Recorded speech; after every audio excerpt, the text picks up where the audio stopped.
We have an iPhone SE. What the hell happened to this phone? So this phone is in for data recovery, or just make the phone work for as cheap as possible. Let's see what happens if we plug the phone in. And we have an Apple logo.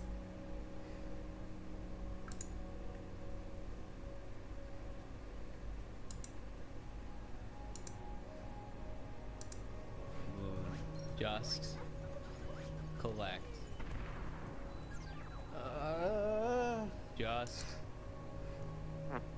Yes, as it turns out, I found even more of these. So if you'd like to hear them and see me react to all of them, join me now on twitch.tv/PhoenixXD Live and have some fun, because it has been a very long and complicated week. I got sick, and Mojang decided to make one of the most controversial updates to the game in a very long time. Firstly, I need to make a correction. In the video I said Jungle Villagers sell Unbreaking 3 as the master book. It's actually Unbreaking 2, which makes more sense because all of the villagers seem to trade things that are undervalued. Although there's every chance this is going to change because this is just a snapshot and it's highly experimental and highly controversial. The guy that asks Mojang to nerf villager trades, the entire Minecraft community. You know what? This is actually very funny because this entire snapshot, 23W31A, with the new villager meta, this wouldn't have happened if this bug report wasn't made. Fixed versions, later snapshot. Imagine if this page didn't exist. This wouldn't exist. Maybe. Given that this has been such a controversial update, I felt like it'd be funny to go on Minecraft memes to respond to what people are saying in the most hilarious of formats. Just a lighthearted spin on things. This week's been a mess. Thoughts on the recent villager nerf? Swamp villagers with the mending book. Me looking for the swamp. Guys, I've been looking for a swamp for 2 weeks. Is it cheating if I find it with chunk base? I'm gonna create a world, and I'm gonna see just how far the closest swamp is. Oh, that's fine. You know, when I first saw this, I didn't mind this change, but it just means you need far more ways to transport. I don't know. Everyone has a villager hall. Oh yeah, one chunk challenges.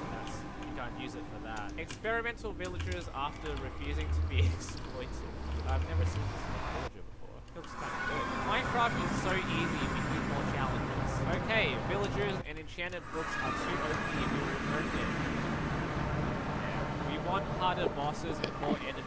I want harder bosses. Gameplay. Minecraft has always needed more gameplay. Does Minecraft Steve have balls or cute? That's not related. If villager trading is nerfed, then the anvil work penalty needs to be massively reduced. I'm gonna try this. Anvil, so efficiency 4, 5, fortune 3, unbreaking, pick 5, fortune 3, unbreaking 3, mending. 33 levels to get this pickaxe, and the anvil is moderately broken. Remember, too expensive means 40 or above, so you're pretty close. In comparison with maxed out books, 13, quite significant. Villager trading isn't the only way to get enchantments. Use an enchanting table or go fishing for once in your life. There's no way people fish for enchantments. It's just so impractical. So I made piss in Minecraft.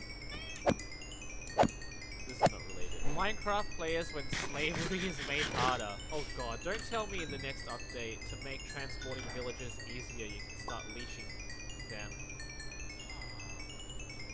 I didn't mean to do that. Now we have to do eugenics and slavery? Yep.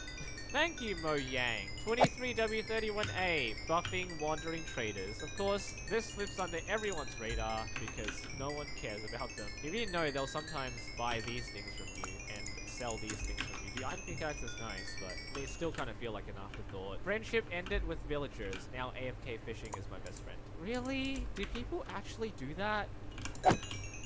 Yay. Slice Lime, 7 hours ago. Experimental trading changes. Worst ever, never playing again. Mild dislike, needs improvement. I like the way this is going. Nerf me more, daddy. Slice Lime!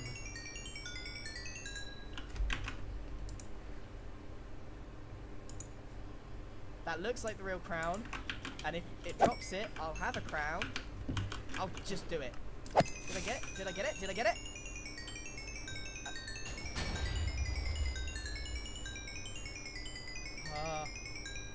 Oh. Ah! Oh.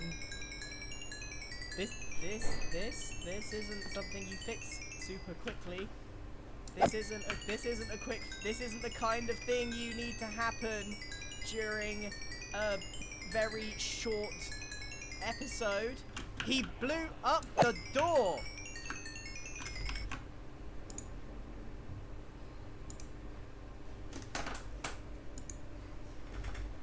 This is an Apple refurbished device, and most people Yeah. don't know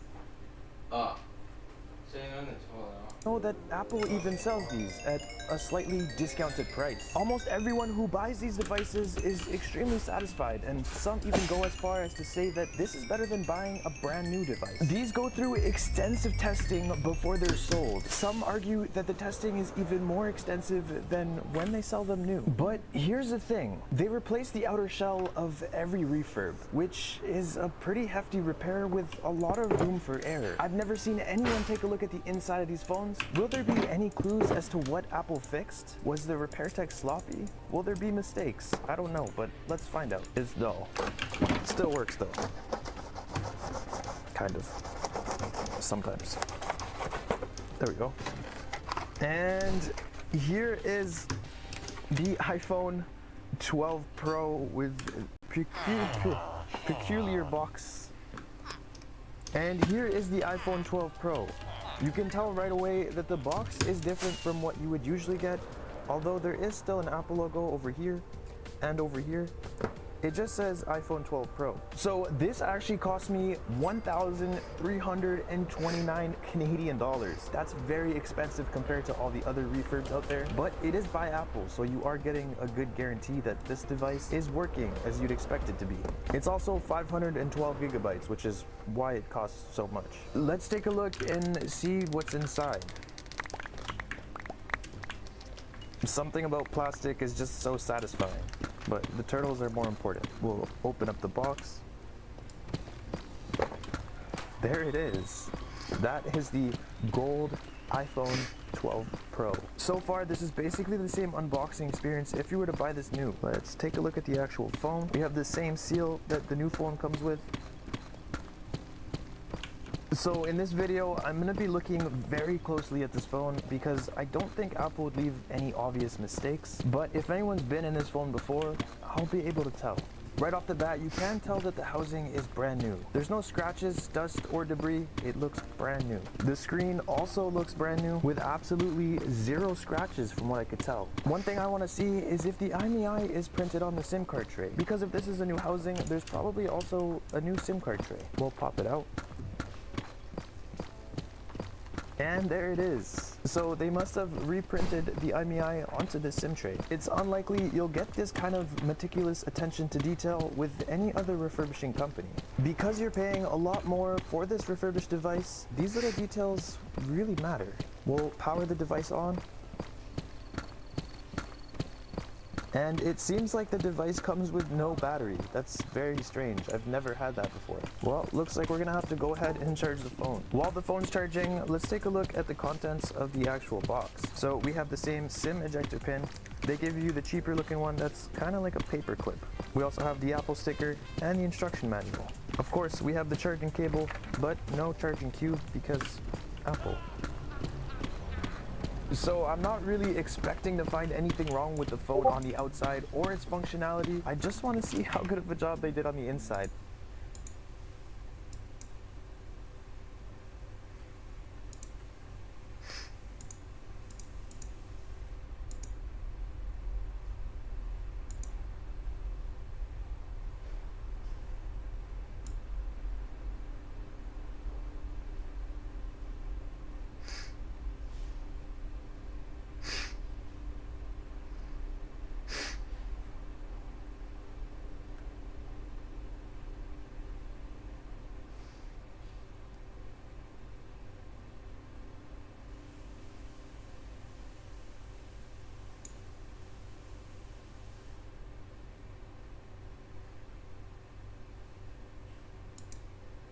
But we got to make sure that everything works. So we'll activate the phone and then we're going to go through some tests and I'll kind of show you guys how I test the phone anyway. So now that we have the phone at the home screen, we're going to go ahead and test some of the functionalities out. So to test the touch, what I typically do is I hold down the power button, hold down the volume up button, and then I grab this slider over here. You don't want to grab the SOS one because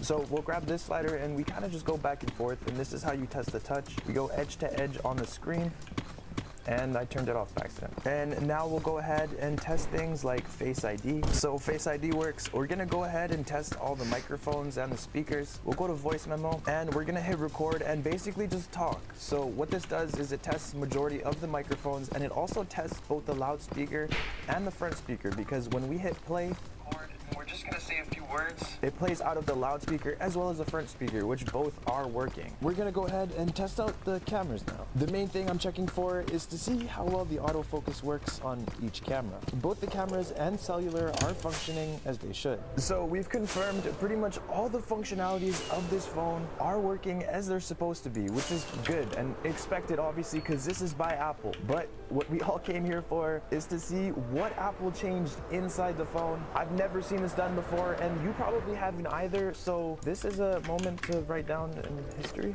maybe. To do this, we're going to be using Apple's display remover tool. We're also going to be putting on gloves because, well, we don't want to leave any fingerprints. So this device heats up the sides of the iPhone. The heat is transferred through those gold plates. Basically, this loosens the adhesive of the actual display, and then you can lower the suction cup and lift it up, and the display will come with it. Now we can get a good look at this refurb. So I haven't actually opened this up yet, but the machine did most of the work for us. Because these displays keep getting thinner, a machine like that is becoming more and more crucial for phone repair shops. And the moment of truth. Let's open this up and check that out. That is the refurbished iPhone 12 Pro. Everything looks pretty good. The only thing I'm noticing is that this plate is a little bit crooked, which can happen when you're screwing on the plate, and a bit of the fingerprints here. That could have been me, but it is unlikely since I was wearing gloves. Other than that, I can't really find any fingerprints or any other signs that this was even open.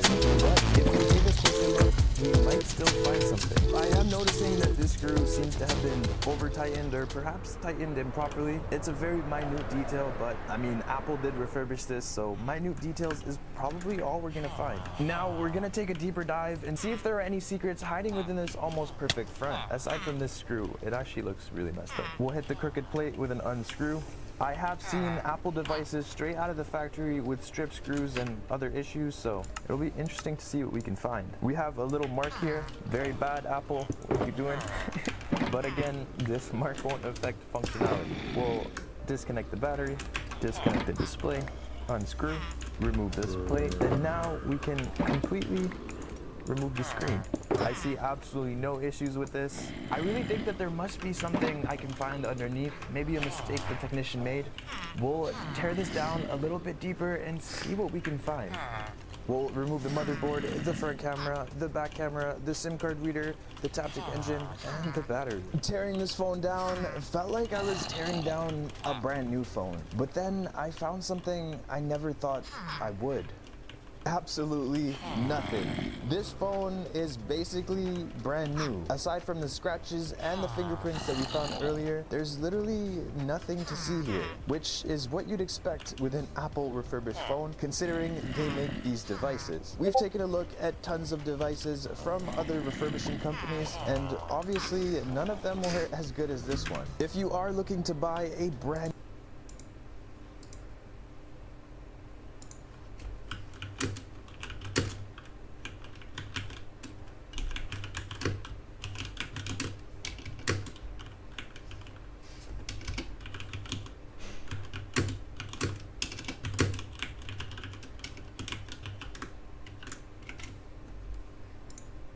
new Apple device, look no further than the refurbished tab on Apple's website. Not only is it cheaper, but there's literally no difference compared to a brand new one, aside from this interesting box. Anyway guys, if you enjoyed this one, please hit that like button. This was not cheap. Also, subscribe if you aren't already, and let me know what you guys want me to do next. I'll see you in the next one. Peace.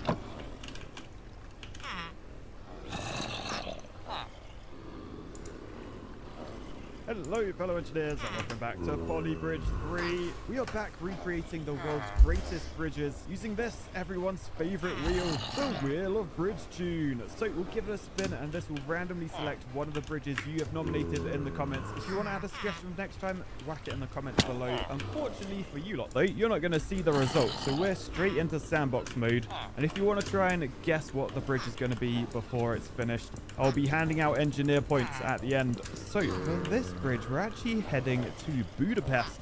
And this bridge, it has quite a long span to be fair. Although surprisingly, it's actually the shortest bridge in Budapest Center. So I guess Budapest has lots of long bridges. That's all I can take away from this. Anyway, we'll attempt to do it at a scale where we're doing 40 meters. The actual length is 333 meters. But that will be impossible in this game. Anyway, to start with, as always with a lot of real-life bridges, we need a bit of a curve. Because that adds some strength, it helps with drainage, all that sort of stuff. Because if your bridge is flat, the water's just going to pool on it. And you don't want that. So we'll go boosh to fill that with the road. Then I'm going to turn the grid on. You monster! I know, controversial, but I need to put these foundations in sort of at a point where we've got a large span in the middle. The middle would be 20 meters. So yeah, we want to go 10 meters. So let's try one there and then another one there like that. So now our large span is split into 3 smaller spans. Obviously the middle one is a bit bigger, but you should hopefully see why in a second. So I'm going to build this out of hydraulics purely just for color. Yeah, but really it's just made out of steel. So basically where these pillars are, we have diagonals. So let's turn that grid off, and bring that down and wang that in and that in. And we should be able to lift that up a little bit. I just want to go vertical like that. Because basically these are going to be the longest pieces in the bridge. So if I just copy that, mirror it, wang it on this one over there, then all I need to do is grab the line tool, go from there to there, but then go downwards like that sort of thing. And then to be honest, I feel like I need to change the road. I need to add more road almost. But essentially, if I just go from there vertically straight up like that. Remember to extend the hydraulic just so we got the color right. Yes, you can call me an architect for that. Then we just go straight up from all of these nodes like that sort of thing. Then with those in place, we do the diagonal from the top left down like that. So that's how the trusses work. Isabella_ZM. Like, well, I came across your stream, maybe I can help you with your graphics like emotes, logos, banner overlays, panels, animations, gaming screens and even more, as I'm professional graphic designer since 4 years. Let me know, Red Heart. Thanks for the offer, but I don't have any money to spare, so...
just go from the middle pillar to the center of the bridge, and then we connect all these together like that.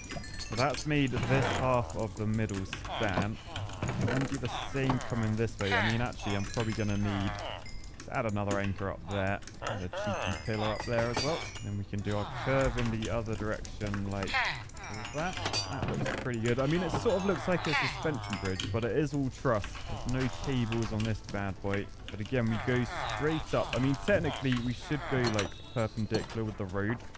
But that's the one thing that always sort of confuses me, trying to do these small scale realistic bridges, because you always have these curves in, but like in real life with perpendicularness you can't really see it because the scale's so big. Anyway, same thing in that we do our truss from the top to the bottom left, so we're always heading away from these middle piers, and we can connect all these top bits up, extend all of these so it's blue, although this bridge is actually green rather than blue. Anyway, now we've got, you can probably tell this is slightly in the wrong place. Is that on the grid? Oh, it is on the grid. Okay, that's good to know. So we can bring that down to like there-ish. And then the final bit of truss work is just sort of like just a bit of underneath support. So almost like that. So yeah, something like that looks pretty good to me. So then I just grab all of this, copy, mirror, wang it on this side, then quickly connect the middle with a cross brace like that. And then we're nearly there. We just need a little bit of decoration. Yes, unfortunately, this bridge does have architecture built in. So we got a cross beam under there, which I'll do with road. Then we have a sort of pointy hat thing. Now, what I might want to do is sort of, if I hide them there, I can probably use cable just to hold that in place. I can lift that up pretty high. Yeah, that looks good to me. I mean, these are just products of architecture, so don't need to think about them too much. But there we have it. It's the Liberty Bridge in Budapest. Yeah, built in 1894. Although it was rebuilt in 1945. Presumably it got bombed in the war. And after a quick Wikipedia, yes, it did suffer heavy damage during World War II. But I quite like that one, aside from the bits of architecture on the top. I don't really know why there's sculpture built in. But this is a cantilevered bridge, so much like the fourth rail bridge. All right, before we move on to the next bridge, we are going to do what I love to do. We go to Unbreakable, we add a hydraulic phase at the start, and then we press play and we see what the bridge does. I am best scientist. It's so cool. It's growing. It's growing. Okay, so that is the bridge. I cannot see the car making it across in the slightest. Question though, if we swapped it for Matt and Paddy in the G-Wagon, and we crank up the horses to all the horses, surely Matt and Paddy can make it through this. I know it's quite a steep hill, but oh no, too much horsepower. Oh, Paddy, Paddy was driving. That's why. A very cool bridge. Thanks for suggesting that one. Anyway, it's time to go back to everyone's favorite wheel, the Wheel of Bridge Tune, and let's give it a spin and see what we land on. Okay, so for this bridge, we're heading back to the US, but this doesn't actually exist anymore. It's been replaced with something new. Yeah, and the new bridge is actually more of a build than the original, but it's similar to something I've built fairly recently in this series. So I figured I'll try and build the original version, and perhaps we can see why it got replaced. But basically, this spans a huge gorge, so I'm going to need a bit of terrain just to sort of make the steep walls. I'll do a little bit of that. And then up this side, we'll do some more steep canyon walls. So that looks pretty good. Hopefully, I've actually done the span at a span. I can actually build this, if that makes sense. So I think if we put the road in first, we should be able to work backwards from there. So, boosh. That's the road in. So that's 55 meters. So the middle is like 27.5, about there. So half of that is about over here somewhere, because this bridge is also a cantilever bridge, which means I can probably do this with the grid on, but it'd be nice to try and build this as original as possible. Oh, actually, we're off grid. We're off grid. Hang on, I'll have to just boost by hand. So yeah, when I use the line tool, it doesn't do the max length, it just like makes it fit. So I do actually have to move my gorge over a bit. Thankfully, this is Polybridge and not real life. I mean, to be honest, looking at this, I feel like my gorge is going to have to be massively increased in size anyway. Unless, yeah, what I might do, I might sort of half scale this. So if I do my pieces that long, Yeah, I think that will actually work way better. Oh, and it reaches over there. Nice. Okay, so for the pillars, let's just sort of mark on. I'm going to start doing the pillar here. So we do 45 degrees down to that point. Then we go straight up there. We meet in the middle, and that should allow us to go straight up like that as well. Okay, cool. Then we can copy that mirror, shove it there. And then that is the basis of our pillar. We then just want to go from that point down to that point, that one down to that one. And we can move these down a bit. Okay, then I need to work out how to do the cantilever bit. By the way, this will go like, this will be quite a tall pillar. I just want to make sure we're at the right sort of scale. Because the thing with Polybridge, you can only, your steel pieces can only be that long. And I am about to need to go from down there. Is it all the way up to there? Oh no, there is middle point. Okay, I think we're good actually. I think we're good. Let's build the entire pillar all the way down first then. So basically we go straight across, but then we're doing another 45 degrees down to there, and we're going straight up to intersect. And we want to delete that and replace with 2 so we can intersect that underneath as well. And we can just copy and mirror. Always copy and mirror if you're trying to build symmetrical stuff. Makes it way easier, a lot less work. Alright, this is where it might get tricky, because then this continues all the way down. So 45 degrees is there. Do we reach straight up? Oh, we do, just about. That is on the limit of being to scale. Nice. Okay, from that point we do a middle and then we go down again. So we end up with that sort of thing. But on this one, the smaller triangles go from that point to the middle. So we end up with that. Man, there's lots of triangles in all different layouts on this. Right, the next piece is basically this but mirrored underneath like that. Although our gorge is in the way. Just move that down a little bit.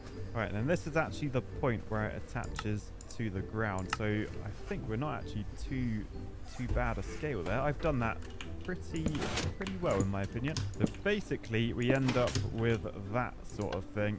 Although hang on, you're not there. Delete you. Okay, so the question is, it looks very, very odd. I will say that. Does that pillar hold? Oh dear. Oh dear. It doesn't hold because we have a square. Well, we have a pentagon there technically. However, I think once we start cantilevering out, that will shore this up. Although quite an unusual design if there's a big hole in the middle that, well, you would have thought they'd build it like from the pillar out. I'm not really sure anymore. All right. Well, anyway, this is where it might get a little bit off gridish because basically I need to go to each node above. I think if I do that triangle down to there, yeah, I think it looks something like this. Now, I'm not going to lie, I don't really know why, like, who came up with all these, like, it's quite an irregular looking truss. I'm not entirely sure why at the moment. Maybe we'll be able to see once we actually get some, like, a load on here with the stress turned on. We can see how all the different bits work. For now, I'm a little bit baffled, not gonna lie. Okay, so basically that's our pillar, and now we've done the upper truss, and then there's like a sort of flat truss in the middle. Now this one just does triangles. Unlike before, they're sort of symmetrical about the middle point, so they're more like that. So if we copy that every single time, we've then got 5 triangles. So that is the middle point there. And then 4, 5 like that. And then there's another one of those which is just like a triangle on its side, so it's not like a pointy up triangle, it's just like a half triangle, and then it goes back to that. So if we just copy that, mirror it, and then paste it there, you can see how much further we need to move the gorge. We need to move it down and across. So let's just move all those out the way, wang it in there, then we can move the gorge back to the right place, and so we can just fill this in. So we end up with something like that. And then we can press play and see what happens. Oh, it does actually hold. I was not expecting that. I will not lie to you. So standing stress is 70%. Let's just have a look at what this bridge is. It's the Perrine Memorial Bridge, although technically this was the Twin Falls Bridge. But yeah, basically this wasn't strong enough to support like the new loads of like big lorries and stuff. So they replaced it with a huge steel arch bridge, like the gorge one I did the other week. But let's turn the stress on, and if we just look at this from the front, you can see where the stress is. So down this edge here, And then the road in the middle, it's very, very stressed. Although, to be fair to the bridge, like lorries, they weigh quite a lot. It goes up to like 90%. So it doesn't actually add too much stress. It has a fair amount of strength in this bridge. But you can sort of see like it needs an arch. Like the fact this isn't curved, it's not doing a lot. Like, you got the stress down there, you got the stress at the top. There's a definite orange sort of arch in terms of stress. Hence why it's been replaced with a huge gauge bridge. And you may remember earlier I was talking about the construction. Well, have a look at this photo. You can see them building it. Because it's cantilevered, they can actually build it from each tier, just adding to the middle longer and longer. So yeah, thanks for that suggestion. Really, really cool bridge. Sorry I didn't do the modern one, but I did the original, and I think it's quite a cool bridge, to be fair. Anyway, let's give this thing one final spin today and see where it lands. Well, you won't. You can't keep getting away with it! Okay, this is a very, very cool looking bridge. We're in America again. We are crossing the Mississippi River. And honestly, when I saw the name of this bridge, I did not think it was American. So that might be a clue for some of you that know your bridges. It took 6 years to build, starting in the 60s, finished in the 70s. I'm not really sure how big we can do this one, like the last one again.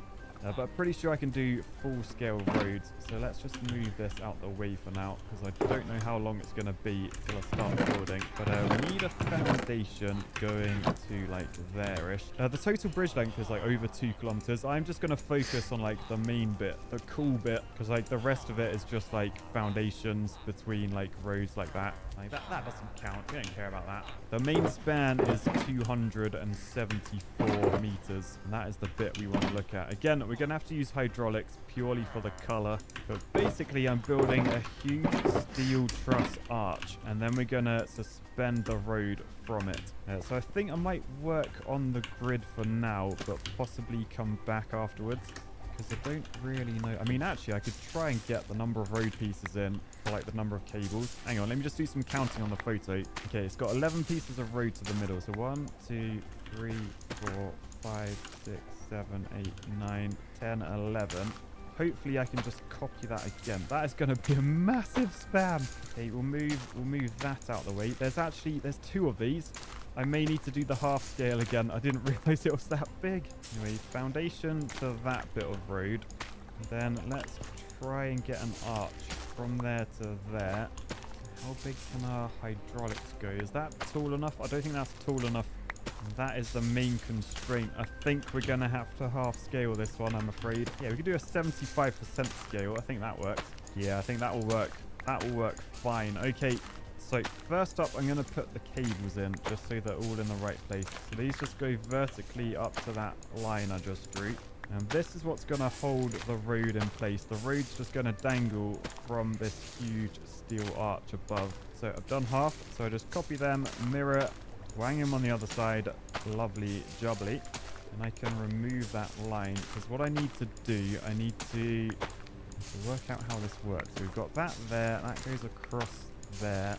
And it looks like 45 degrees like that. I'll just expand these hydraulics, and then we've got our pier, which means I can put the top of the arch in if I copy to that side.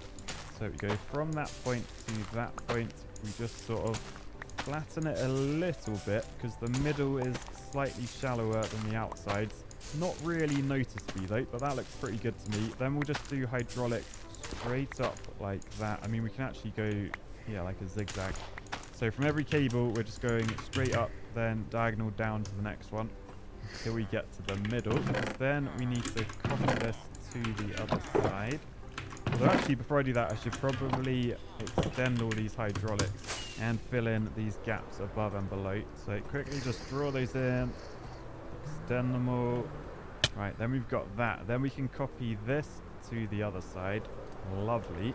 Then we can copy all of this to there, and then we're nearly there. We just need to add one more curve.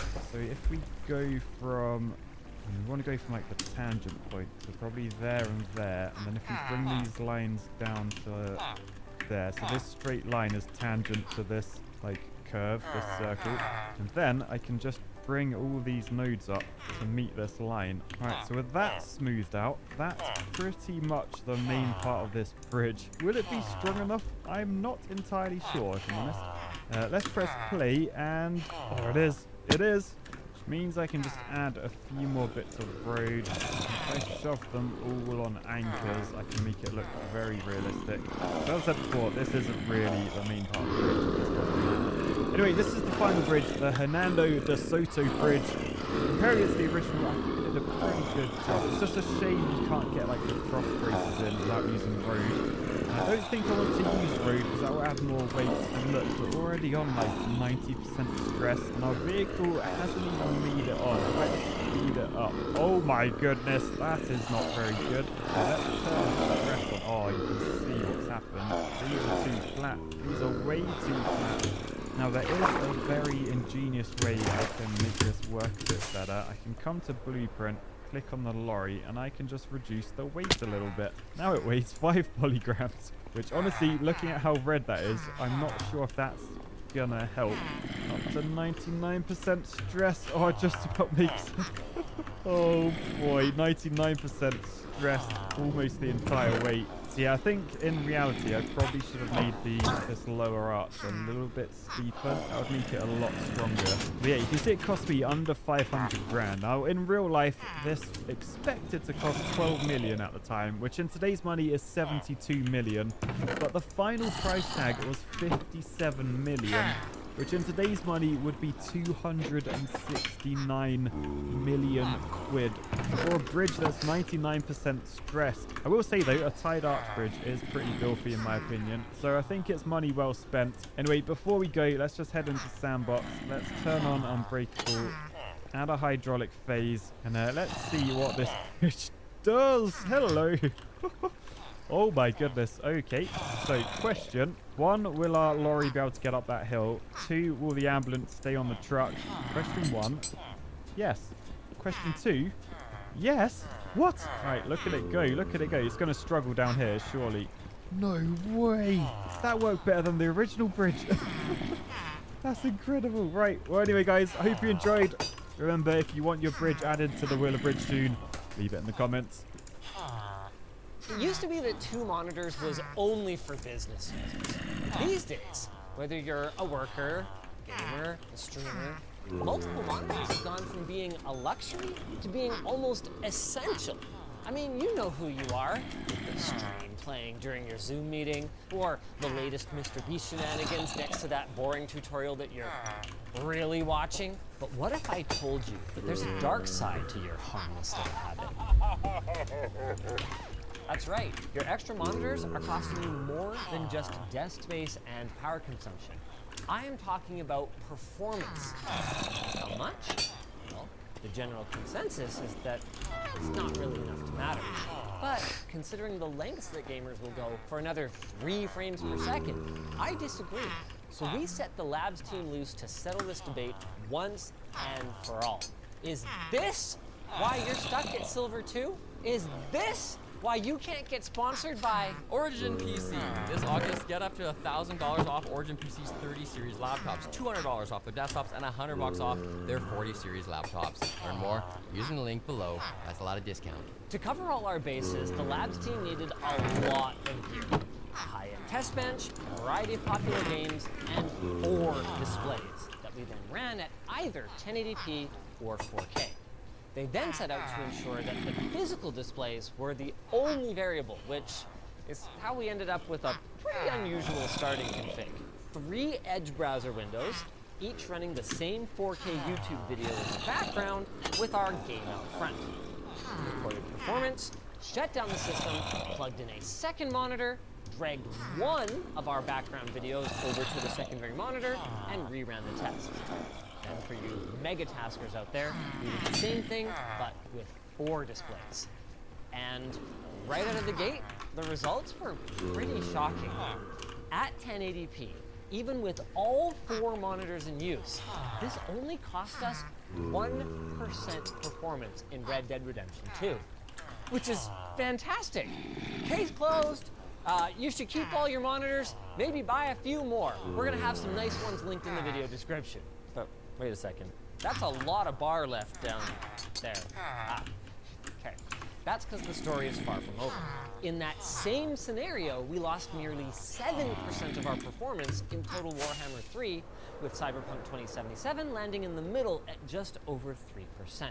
Obviously, these aren't earth-shattering numbers, and the impact is lower if you only run 2 displays rather than 4, but I was still surprised by how significant the performance impact was. And this is on a top-of-the-line machine, and it gets worse. I mean, given that 4K is literally 4 times the pixel count of a 1080p display, it probably won't surprise you much that our performance loss was even more substantial. Total Warhammer 3 actually improved, going down to 5%, but Red Dead and Cyberpunk shot up to around 7% if we had video playback running on our 3 extra screens. The real story, though, is that this doesn't just apply to your average frame rates, where realistically, in most of these games, you can probably spare a few FPS. It also applies to your 1% lows, the situations where 8 to 9% difference could be noticeable as hitching or additional stutter in your gameplay. Now, in fairness, this is an extreme example, and most people aren't going to be running 3 full-screen video instances while they game, but on the other hand, I don't think it's entirely unrealistic either. A streamer, for example, could easily have their game running here, their OBS preview over here, their live Twitch feed over here, and maybe a Let's Play or a walkthrough running on a 4th display. And the lower the performance of your PC, the more you're going to feel this difference. I mean, even a pro might struggle to notice 200 FPS versus 220 FPS, but 30 versus 33 when you're feeling those dips, that's something just about anyone could feel, even if they're not sure what's off about it. Which is all interesting, but doesn't answer why this is happening. To find that out, we reran our tests in 4K, but this time without the video playback. And you might think, well, obviously outputting those 8.3 million pixels per display is gonna cost us something. But as it turns out, that's just not the case. Our game benchmarks actually came back either the same as if we were on a single monitor, or about 1 FPS faster, which is weird, but low enough to chalk it up to run-to-run variance. So what's the catch then? Pushing more pixels means our computer's working harder, doesn't it? Yes, but also no. When you have a static image that's just sitting on the screen in Windows, it gets stored in system memory. When a window gets dragged to a position, it gets redrawn as needed. But if the contents of that screen need to be changing, all that optimization goes out the window. Watch this. I'm going to move around the sign-up sheet for our stubby screwdriver launch here. Be the first to know. Sign up and don't miss it. Got that link in the video description. I shake it around and we see an immediate spike in 3D GPU usage. Then I stop and boop, it goes away. Then, if I want to kick things up a notch, rendering animations or deploying a video will put additional load on the GPU. Oh, like this. The LTT desk pad configurator. You can put in the size of your desk and what kind of desk pad. Ooh, look at that usage! Yikes!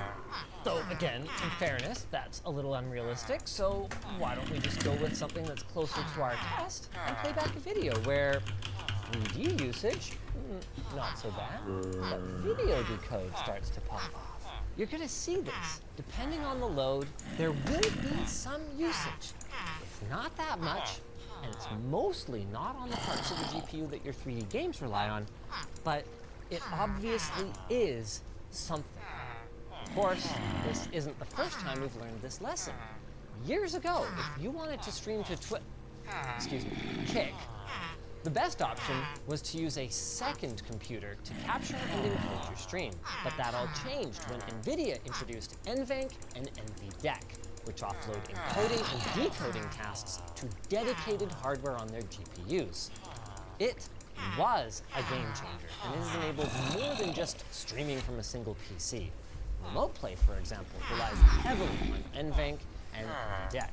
However, Their promise that with decoding and encoding offloaded, the graphics engine and the CPU are free for other operations wasn't entirely true.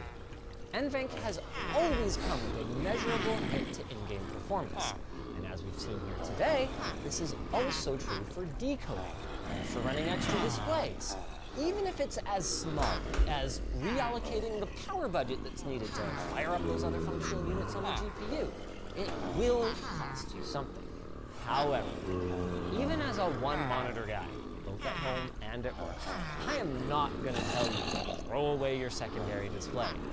For all but the most competitive gamers out there, the benefits of multi-monitor probably far outweigh the drawbacks. However, as a one-monitor guy, even if you're not worried about the performance loss you've seen here today, there are some reasons that I do prefer a single screen. There's less to troubleshoot when video issues arise, it requires less power and less cable management, and most importantly for me, for gaming, I find it more immersive. Not only can you dive right in without a second monitor stealing you away to your peripheral vision, but as someone who really needs a break when I take time to game, I appreciate that I never see notifications popping up on that other screen. Of course, none of that makes a difference for you if you need to have Twitch chat up or whatever else. So for those of you who are looking for a second monitor, it is true, by the way, we do have some displays linked down below, and I want to especially shout out Sony for providing the displays that the lab used for our testing. It's a super nice one. We did a full short circuit video, and we're going to have that one linked down below, along with some other affordable and more premium options. We're going to also have a link to our sponsor, Keeper. One of the most important steps to take with personal cybersecurity is proper password safety. The majority of security breaches are the result of human error, and weak or stolen passwords are big contributors. We learned that the hard way. Well, Keeper Security lets you manage and track all of your passwords and private information. All you need to remember is your strong master password to access Keeper. The platform will then auto-clear your usernames, passwords, and even 2FA codes on any device, mobile or desktop. Since they use a zero trust and zero knowledge security model, only you have access and control over who can see your passwords.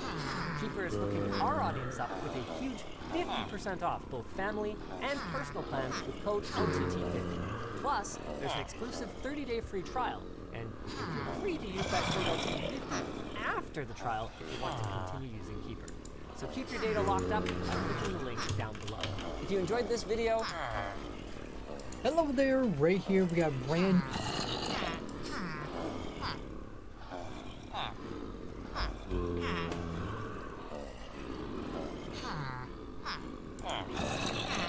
Alright, so I was wrong about the Z Flip 5.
get together and order your... Sure.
Testing on two.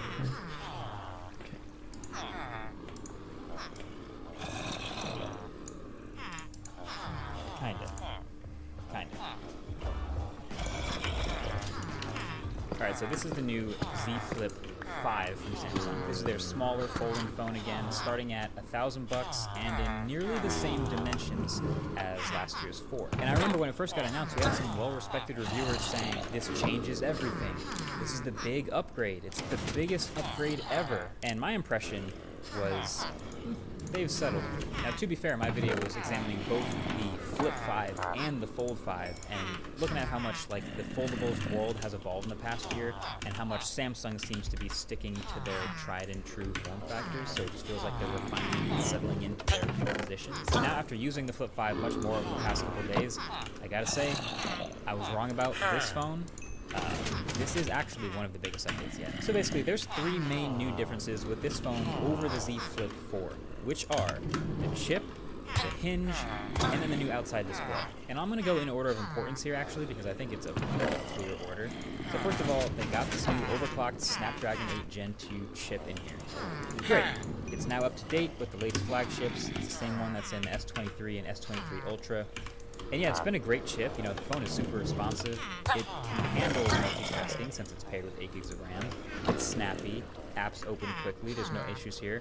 It can also handle heavy gaming. And I don't even game much on my phone, but it can do it. It's great. The other half of a great chip, though, is efficiency. So when I saw Snapdragon 8 Gen 2 for Galaxy, I was hoping to see maybe an improvement in overall battery life, but I didn't. And I mean, I guess I shouldn't be surprised considering the physical battery size is still the same. It's still 3,700 milliamp hours, but it's got way more pixels now to power, which we'll talk about that in a second. So the new chip, fine.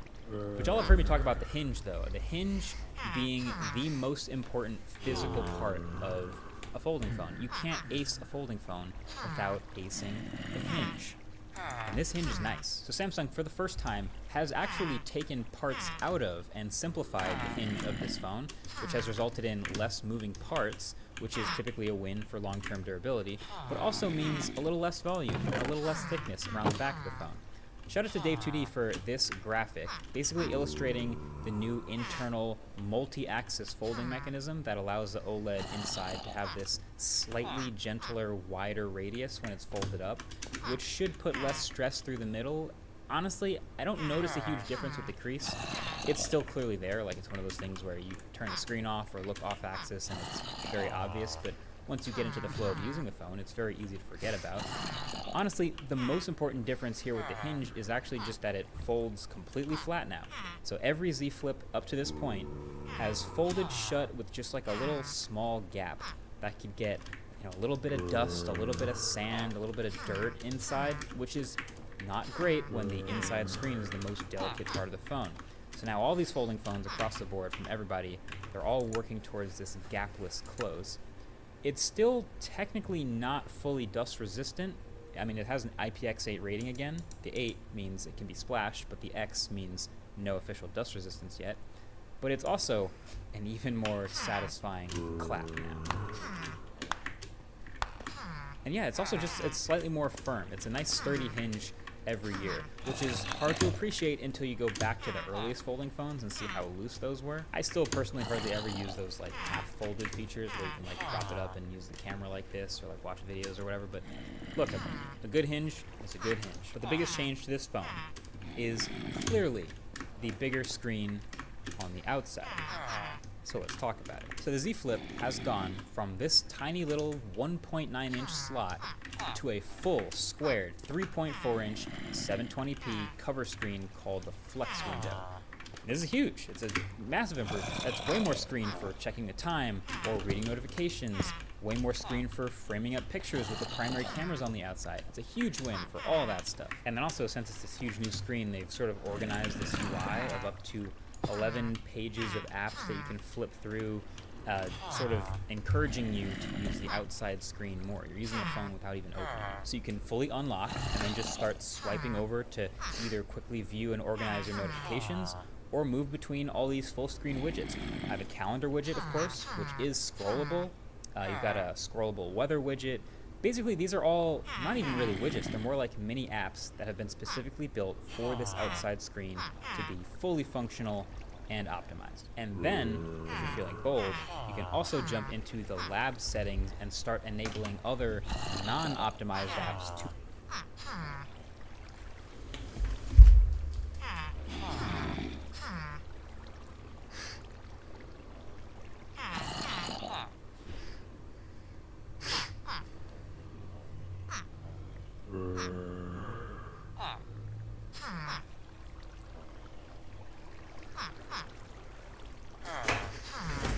No.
also work on the outside screen. So there's no question you can do way more with this outside screen than you ever could before on the Flip. The question that's up to you now really is just, will you actually use it? Like, how will you use it?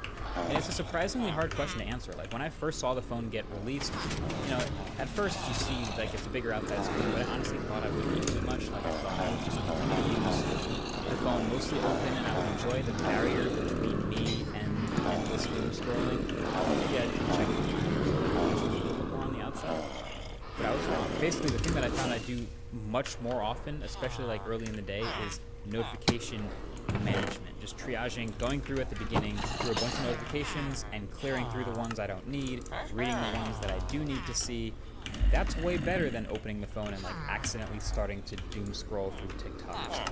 So in the lab settings, there's basically only a few apps that you can actually officially enable on the outside screen. It's basically Maps, messaging apps, and then Netflix and YouTube for some reason, for you psychos out there. I definitely tried to answer some texts with the full QWERTY keyboard that shows up on the outside screen now.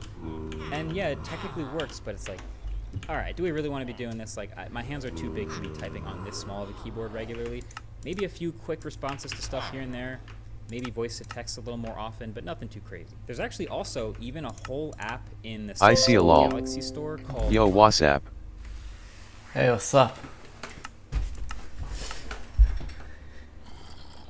Yeah, stream.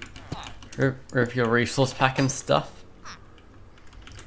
Well, that stream got copyrighted because it had I see a lol. songs in it. Yeah. So, yeah, probably not going to be able to use that resource back very much.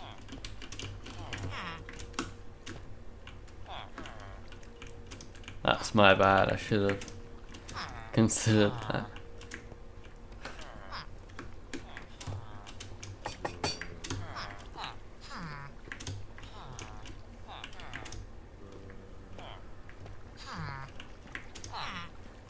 I see a lol. I mean, I can make the same resource pack but with no copyright songs. I mean, if you want to be honest, I like the vanilla music. It's kinda... I see a lol.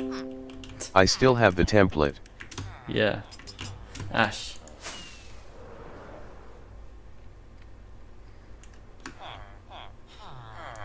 Anywho.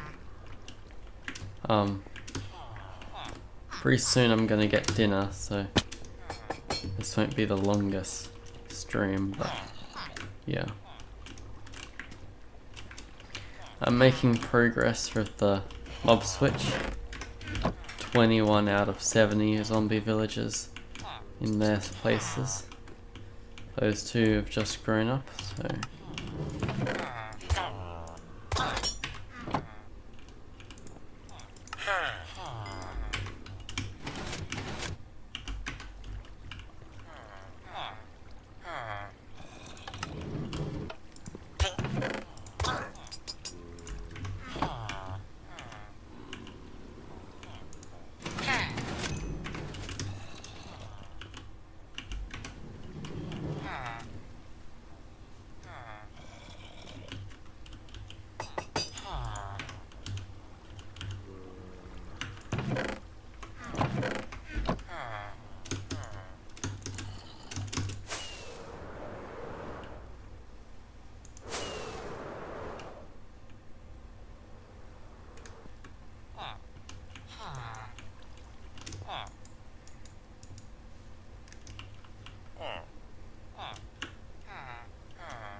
I'm gonna do start a big carrot farm on that island.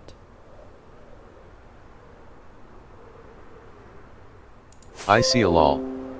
What are you doing, RN? So, back there. Actually, I'll be back there in a second to explain it better. Just give me 1 second.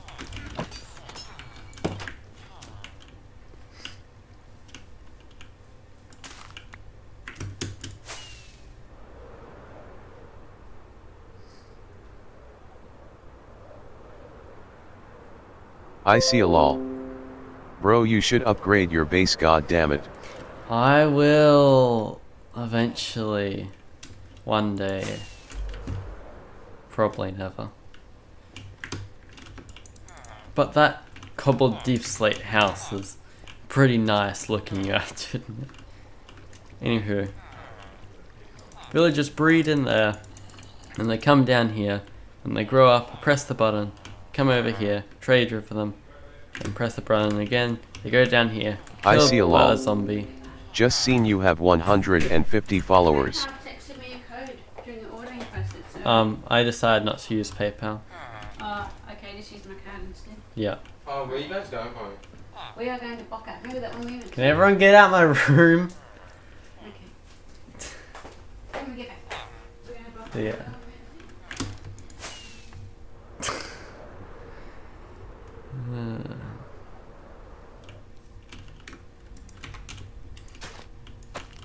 I see a lol. Interesting.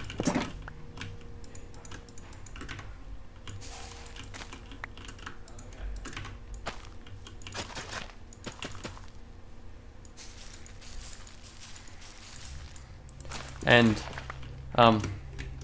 yeah, so that thing is right on the border of the spawn chunks. I see a lol. Good. Which means that and the spawn chunks are always loaded, so I can move them in and out of the spawn chunks. And yeah, if there's enough mobs already in the world, I see a lol. Oh smart. yeah, and if there's enough mobs already in the world, then Minecraft won't spawn anymore. It'll basically make the game like peaceful mode.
I see a lol.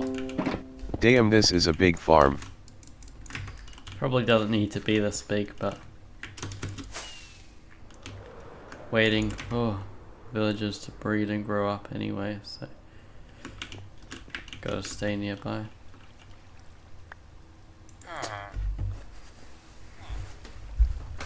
I see a lol. It is what it is. Couldn't have said it better myself.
Good Lock with an extension called Multistar. And basically, if you have both of these, it lets you add a launcher to the outside screen with literally any app on your phone. And so you can go through and experiment and find all kinds of weird stuff that kind of works here. Like you can technically just scroll through through X if you want to. Like you can flip through your favorite Reddit app before it disappears, or you can move around Spotify playlists, and these are all kind of not bad. There are also plenty of apps that are an absolute nightmare.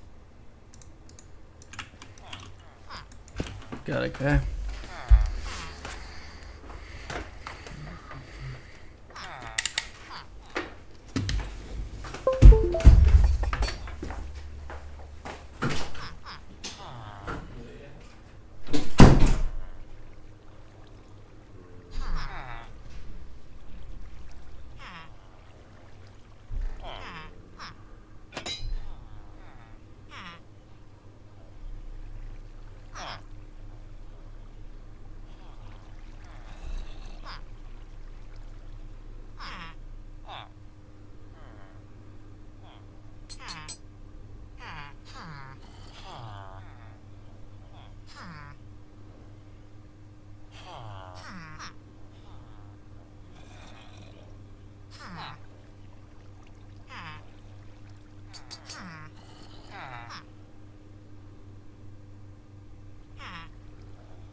Nightmare that look ridiculous in a square, so I wouldn't recommend that. But I still feel like the whole point of having a flipping phone remains the same. Like, this barrier between open and shut, like, it's nice to have the outside functionality, but this action really signifies, okay, now I'm about to get in and actually do something on my phone. It just really becomes up to you where that line is of, like, when do you open it versus when you do something on the outside. And I think that my theory is it's just time. It's just how long does that action take. So if it's just checking your notifications or just reading the time or something quick like that, or pausing your music, that takes 2 seconds, green light. Like, that could be on the outside screen. But watching a 2-hour Netflix documentary or something that takes, like, writing an email, you don't want to do that on the outside screen. That's a red light. And then there's a whole bunch of stuff kind of somewhere in the middle, like flipping through a new playlist in Spotify maybe, or checking your calendar, or just like little brief stuff. That's up to you. So yeah, if I could give Samsung any feedback on this thing that they've made here, I mean, I think they will continue to settle into this general shape. I think they're pretty locked in with it. But 2 things. One, the outside screen is 720p, and if you look closely enough, you can see some pixels, so maybe a little resolution bump would be nice. But I think more importantly, actually, is LTPO. This is a 60 hertz outside screen, so it's 60 hertz all the time. And I think if you had an LTPO screen, first of all, it would match the 120 hertz max refresh of the inside, which it's not the end of the world that they're different, but also that could save battery life. Being able to go down to 1 hertz when you're only just like pausing music or reading a quick notification or something, that could help with the relatively small batteries on these phones. Oh, and maybe add DeX. That would be kind of nice too. So alright, at the end of the day, should you buy the Z Flip 5? Honestly, the truth is that I think this is the best folding phone on the planet for the most people right now. It's a great high-end chip, the cameras are still solid, the battery life is at least decent, like the fingerprint reader is super fast. It hits a lot of fundamental stuff. It's not missing any massive features. You got wireless charging, IPX8, and they raised the base storage from 128 to a respectable 256 gigs for a $1,000 starting price, which is about as good as it gets with foldables. And yeah, the colors aren't that interesting, but I do love a extremely easy to install dbrand skin on the back, since it's literally just a square of glass, so I dropped the icon skin on there. Easiest install of my life. But yeah, until they do make some big jump in the form factor or some change to this thing, as long as they're settling into this is the safest, easiest to recommend foldable on the planet. Easy. And it even has the 5-year window of security updates. Like, this feels like the iPhone of Android foldables. I made a video about the iPhone of Android. I'll link that below if you want to check that out too. But either way, that's been it. Thanks for watching. Catch you in the next one. Peace.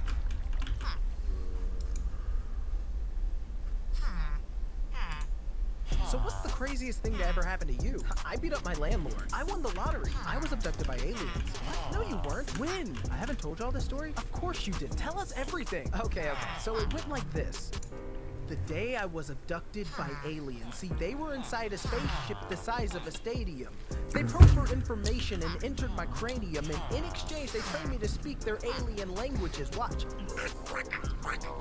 Can't you see? They gave me these bionics, and now my arm shoots out laser beams. We targeted some fields until all their symbols were plain to see, and robbed a couple motherships from a government agency. You gotta be joking, right? Clearly, that's just a fallacy. No, actually, I traveled the galaxy. Quit doubting me. Hold up.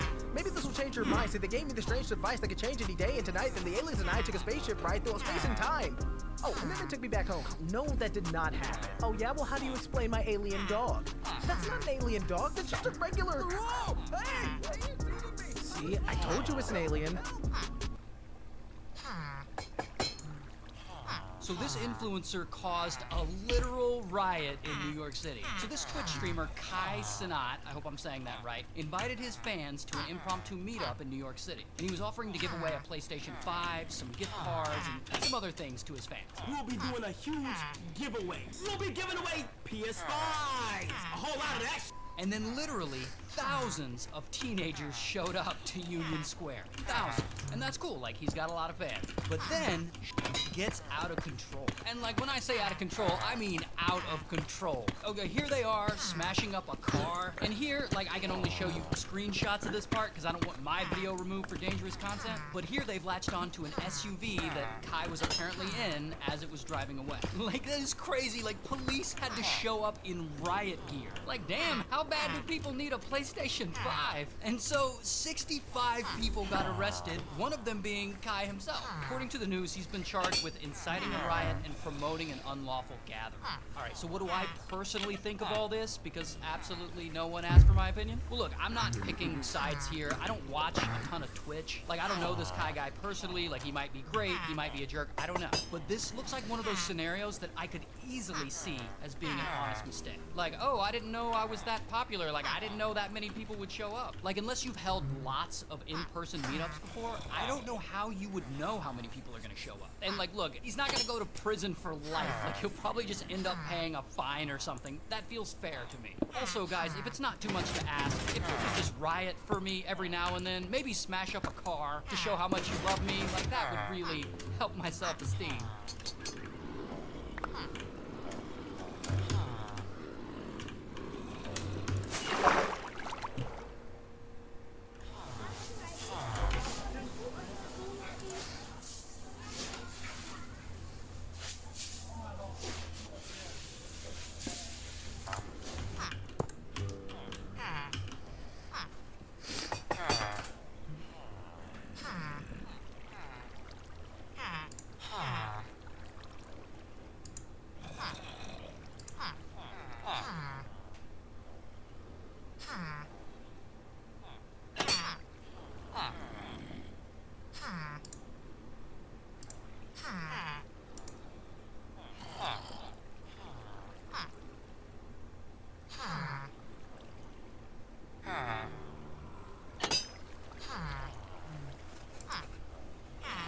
This is Cubic Meter.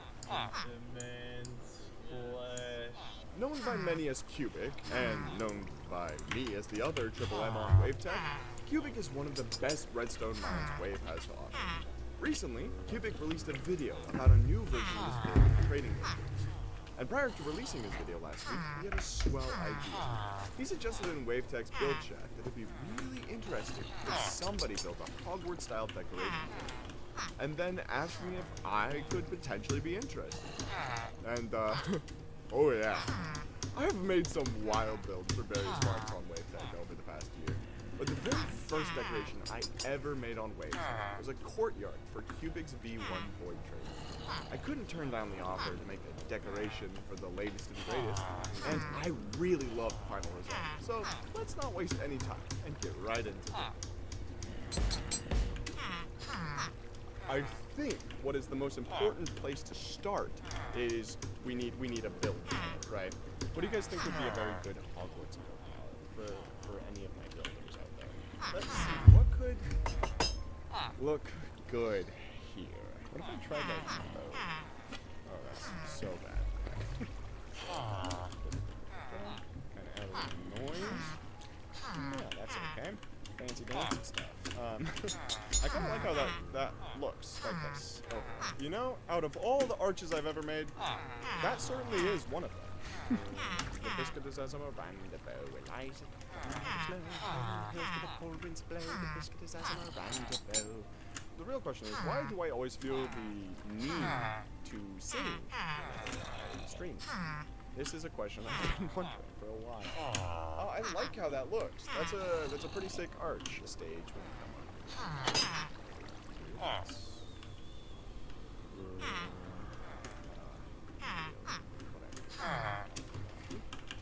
Max, look at your DMs. Oh.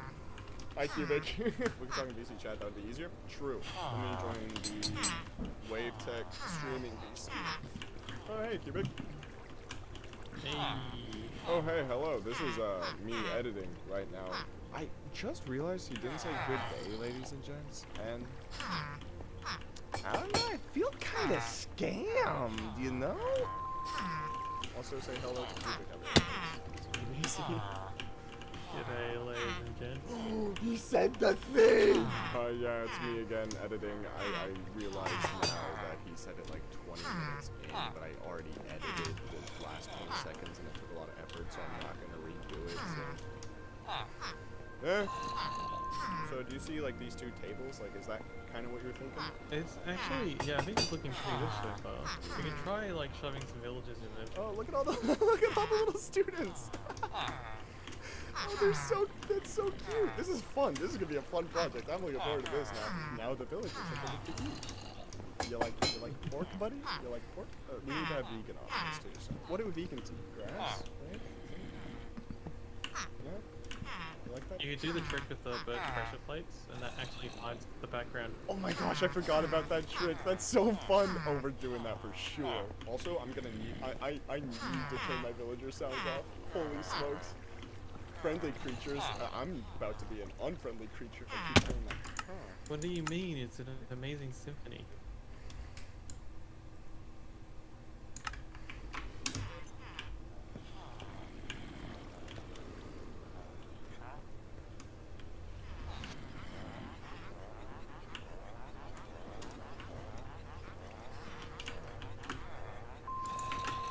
Remember to ban Mr. Max Mondays as well?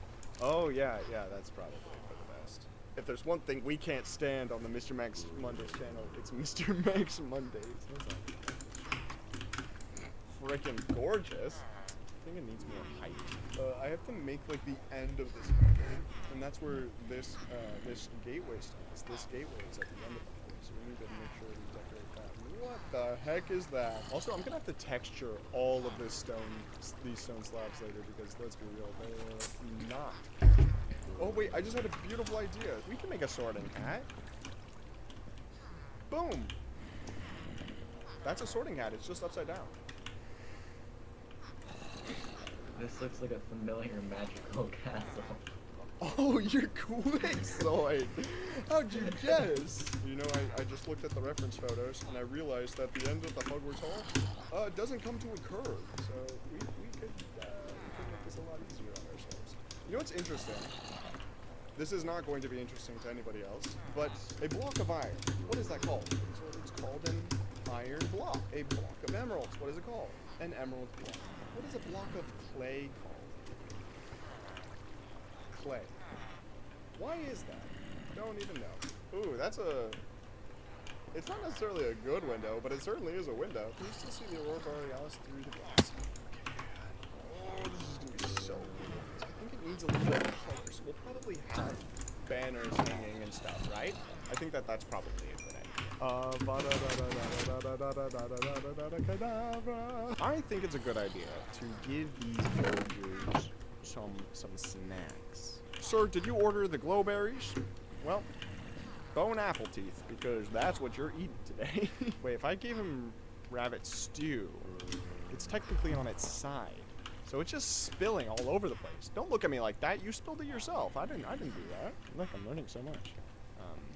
Oh, come on. Wait, are these lit? Oh, I have particles from that. There we go. I think. Whoa, what was that? Did anyone see that over in the distance? Yeah, I think we left with a good place to get started for day 2. Let's do some texturing. The glass could probably use a bit of texturing. Probably lowering our render distance so we don't see ugly. Alright, so I think that our first step is not to texture. I think our first step will be to make this look a little bit better. I already like how this door is turning out. Grab yourself a little Christmas. Why don't you place the...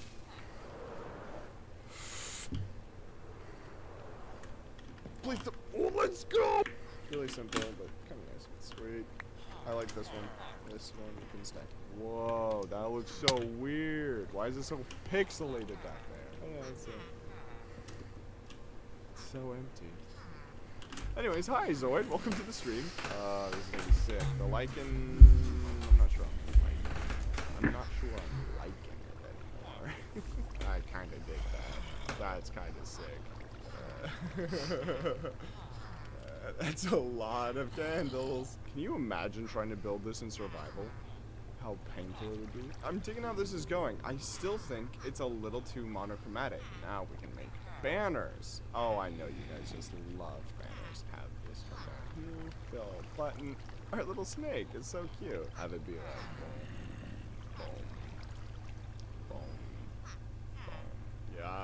Yeah, I like that. I just accidentally overrode my first saved hotbar with a bunch of colored banners. Oh, that's funny. Let me get it back to how it was.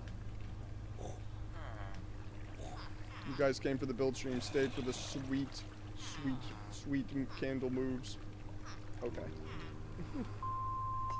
I definitely didn't accidentally hit the hotkeys to stop recording in the middle of that stream. No, I definitely didn't do that. I didn't hit the very specific combination of keys to make it so I stopped recording. Yeah, I hit the correct combination and I stopped recording. But hey, that's okay, because at the end of these videos, you know that we always like to jump into the actual world and see how it looks from a first-person perspective. Plus, there are a few things that I changed that I think we should address. Namely, this is the student body y'all saw. This is all the rest of them. They're all pretty astute. They're only looking after one thing, that's for sure. There's not enough people, so we got a few.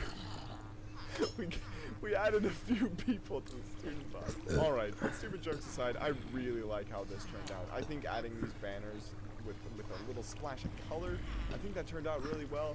The emblems we have on these larger banners are a little goofy, but you know, I think they get the job done. These chandeliers, I really like these designs.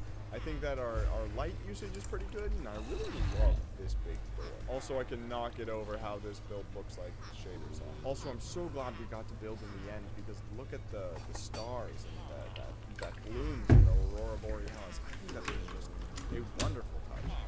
Of course, you can't see it without shaders, but hey, we got shaders. I hope you guys like this build as much as I do. I really do. I think that it's one of the better ones that I've made lately. And if you would like to get your hands on it, I have a kind of fun idea. See, it would be really cool if I could get 3K subscribers by the end.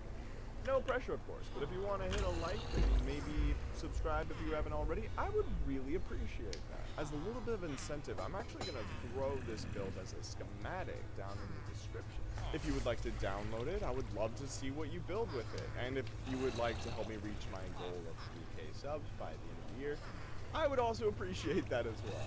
Also, you might notice that I look a little bit different. That's because I'm hosting a winter skin competition in my Discord. The link will be down below if you'd like to join in. And this skin that you see here was actually designed by Pumpkin Eve, one of my community members.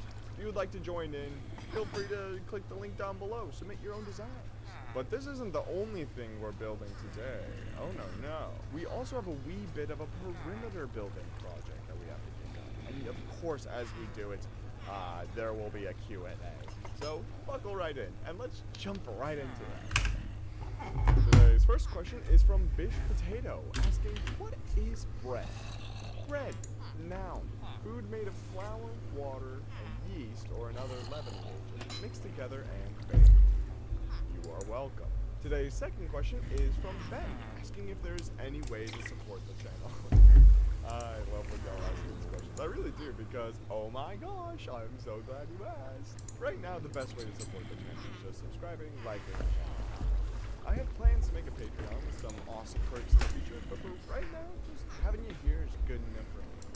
And before we wrap up today's perimeter pattern, I just want to give a quick shout out to Cubic and thank him for the challenge of what we built today. If you aren't subscribed to Cubic yet, the link to his channel will be down below.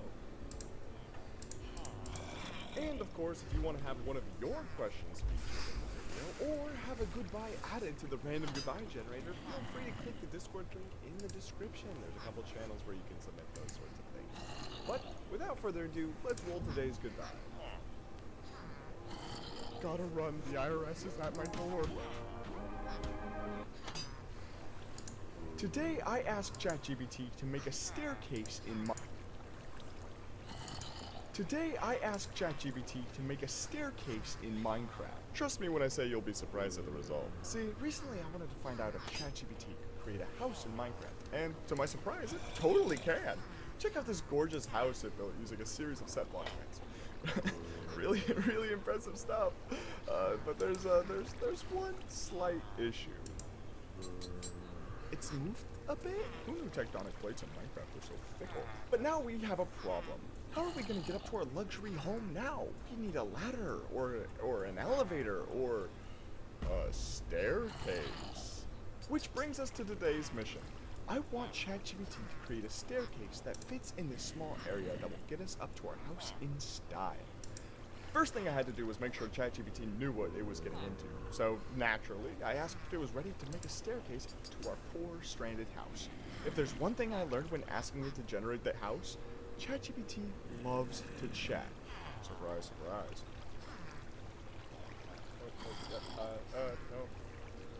No. I had to remind it exactly who I was, and once it was very clear on who's in charge and demonstrated that it did indeed know how to use the set block command, it was time for us to actually start generating a staircase.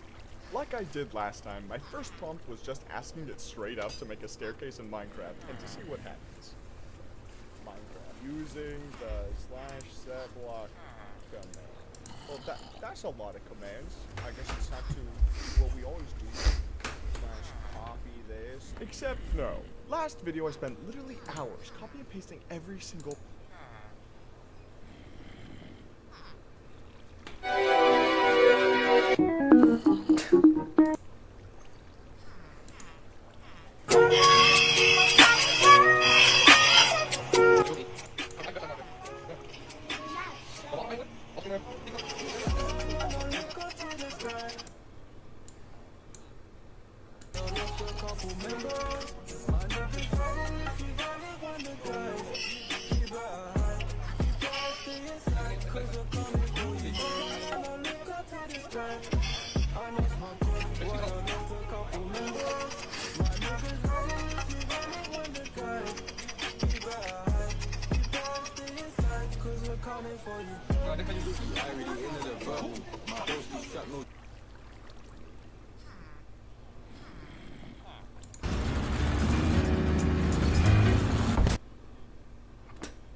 waka waka zamina mina sankale wana wadada zamina mina waka.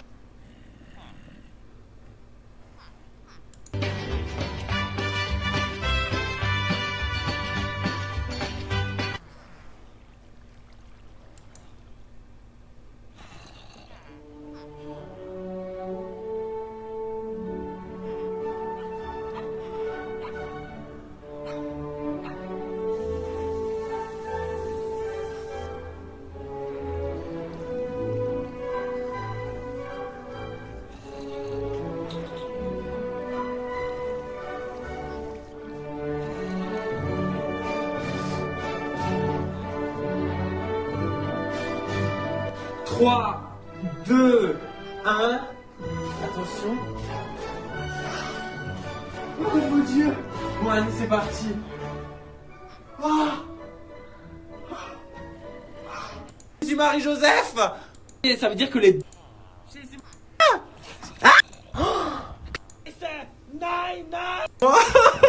Bref, mon bail est donc rempli et en fait ça c'est biodégradable. Bref, du coup je me suis dit ouais bon je vais juste l'ouvrir ça et ça va s'en aller. Et là regardez ça remonte par tous les tuyaux. Quoi? Mais ça... Regardez c'est vraiment bouché quoi. Voilà. Vert, du coup voilà ça en... Ça monte comme ça. Et aussi vraiment... Aspirateur du coup... Je sais pas. C'est quoi ça? Oula.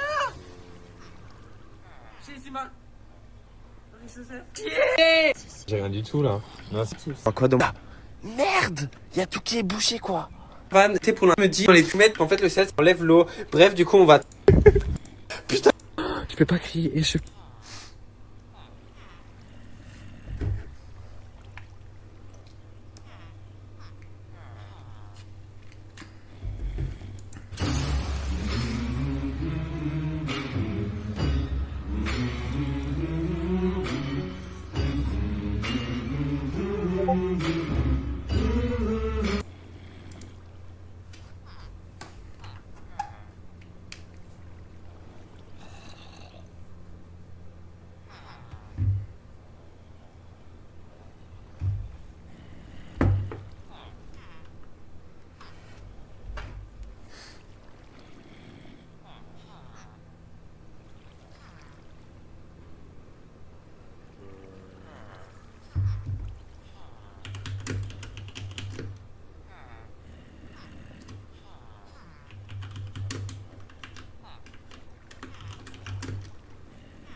Hey, sex?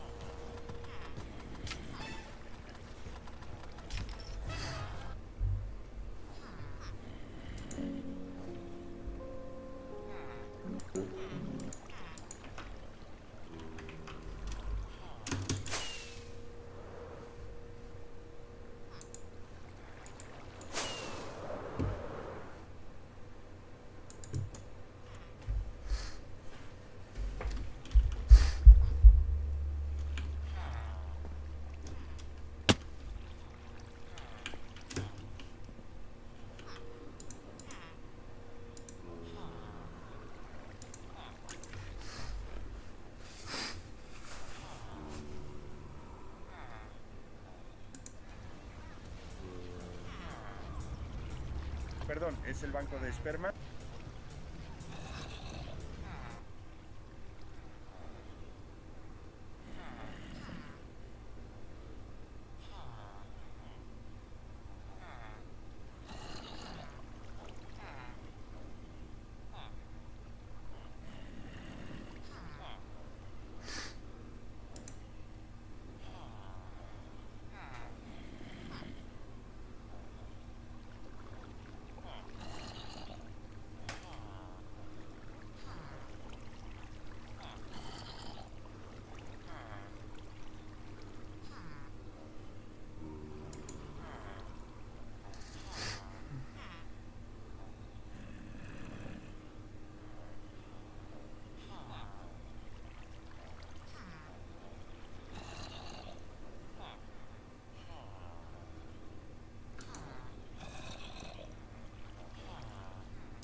Penetrator. Let me introduce you to the penetrator. Eyes. Here goes. Penetration! You didn't like that? Oh, what about this? Penetration!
Shinharry 786.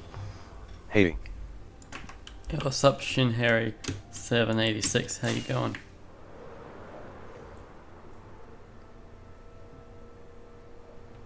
I'm gonna go dig a hole.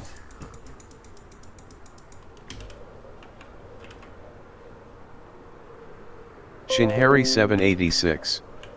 What's up, dude? How's you? I'm doing good. Making progress.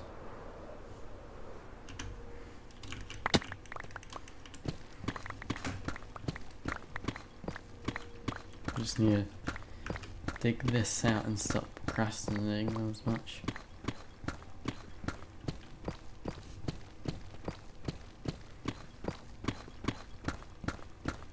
Shinharry786. I'm good, just still free from client now, watching streams.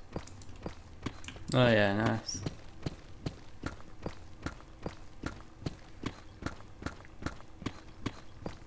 This is gonna take a while.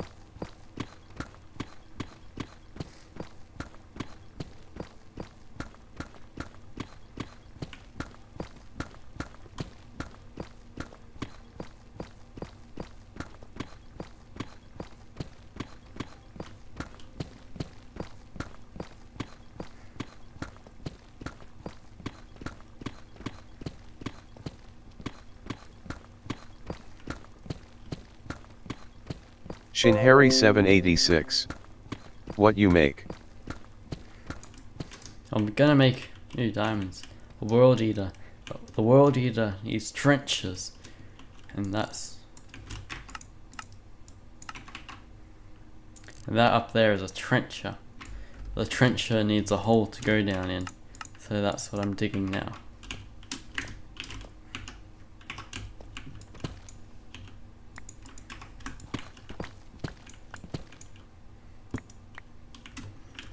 Got so many diamonds, it's not funny. I haven't even ran a single TNT tuber yet. Shinharry786. Nice.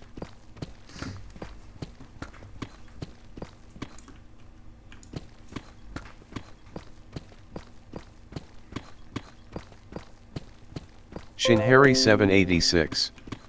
So are you new on stream? Not particularly.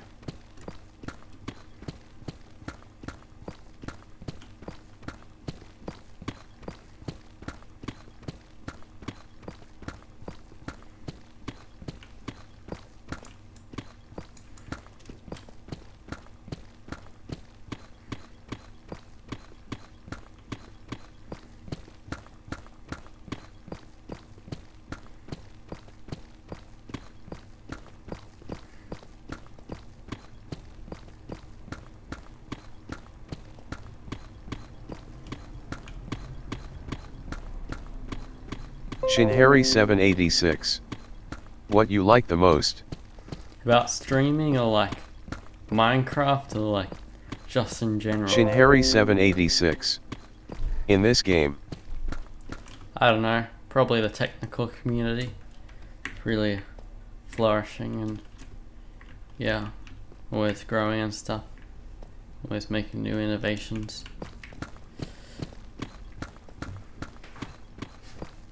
So many cool things to do. Never run out of things I want to do.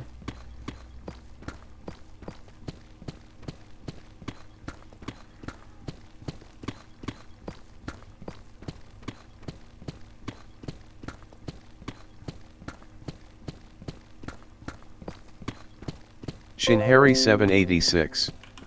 What you make streamer?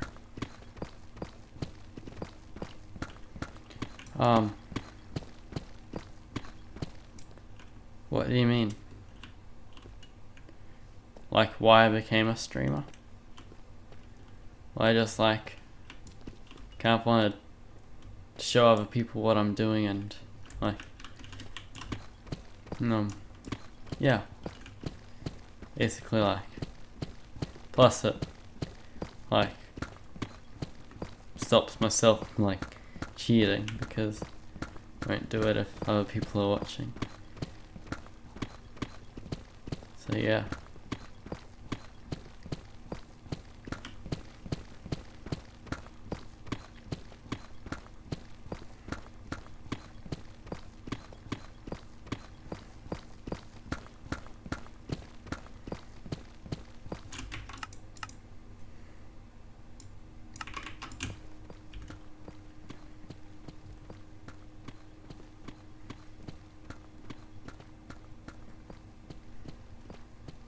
Shinhari 786.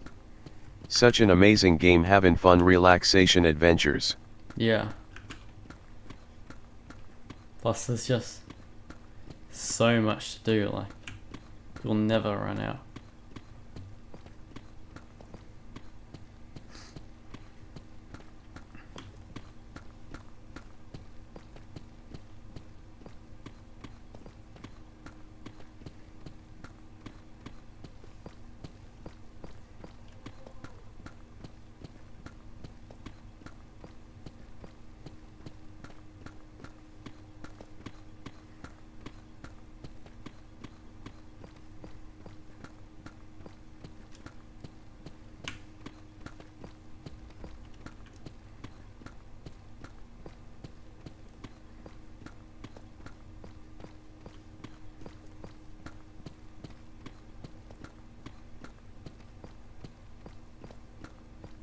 Shinhari 786.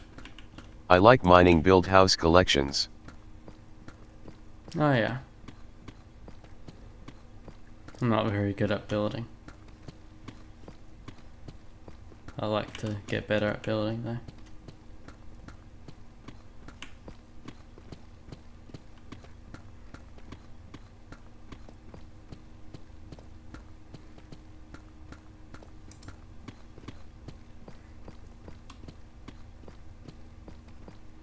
Shinhari 786. Hey, why you don't customize your profile? Well, I don't have any money to spare to get someone to do it for me. So, not much I can do.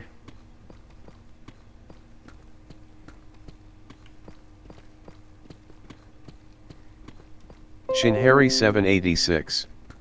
Buy logos, overlease, anything else? Yeah, just don't have any money to spare, sorry.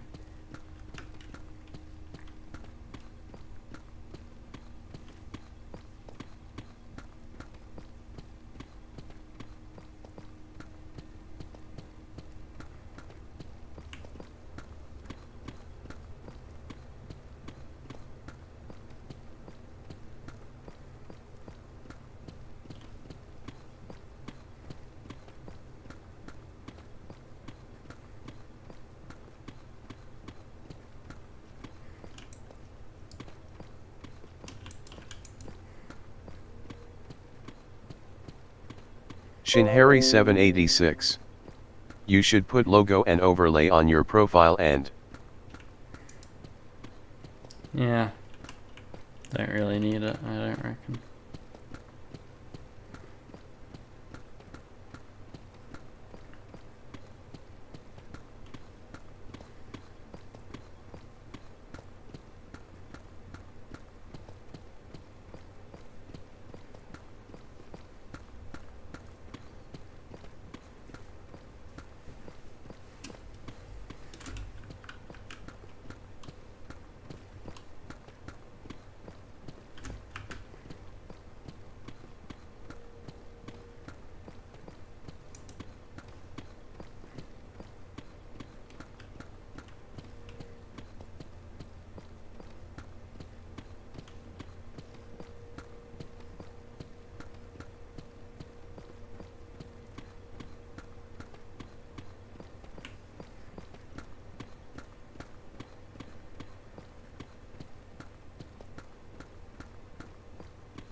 There was a comment left by Lightning11 that reminded me of a command I haven't used in ages.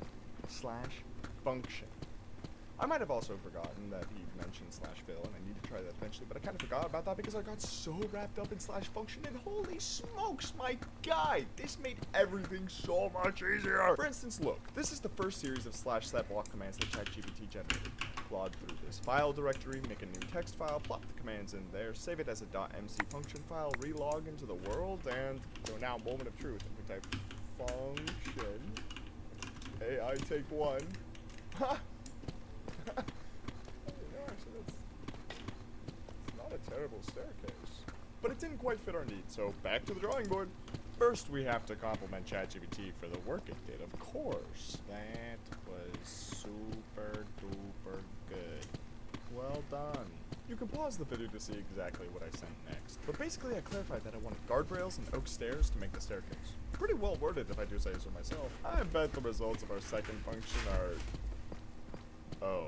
Oh no, it's very charming. Shinharry786. I'm a GFX designer making logos, overlays, emotes, videos, banners, and many kind of gaming stuffs for streamer gamers and YouTubers. Oh yeah. I don't have any money to spare, sorry, but yeah, maybe someone else wants that. I don't at the moment.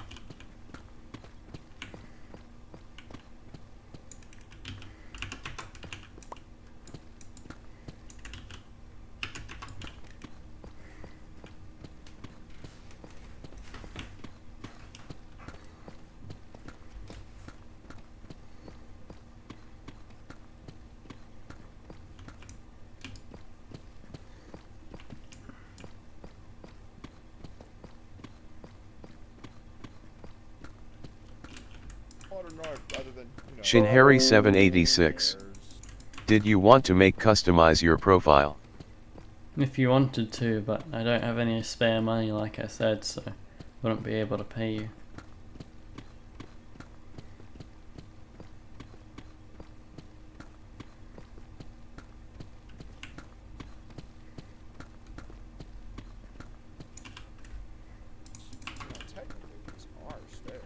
I guess we set out what we So I guess we accomplished what we set out to do. Have a nice day, everyone. That's the end of the video. Bye.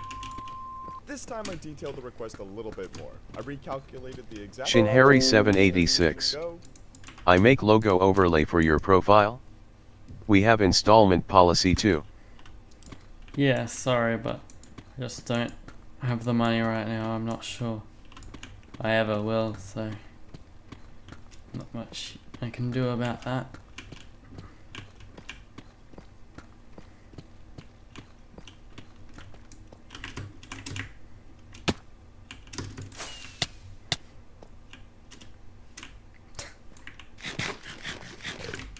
Shinharry786.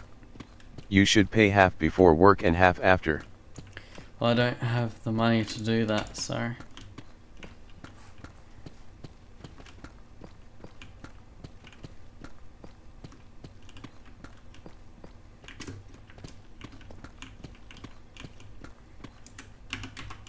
Shinharry786.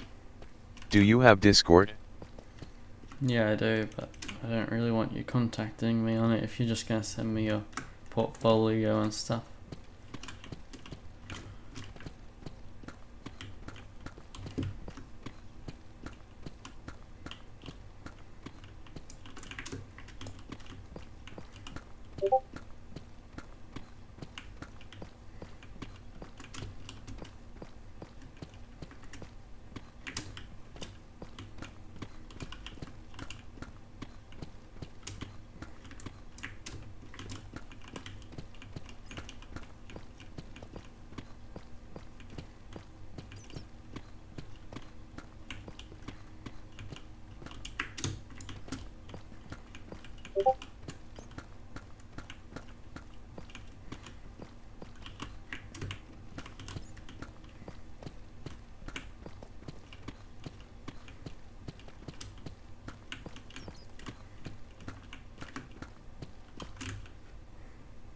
generated a new list, made a new function, and tried it out again.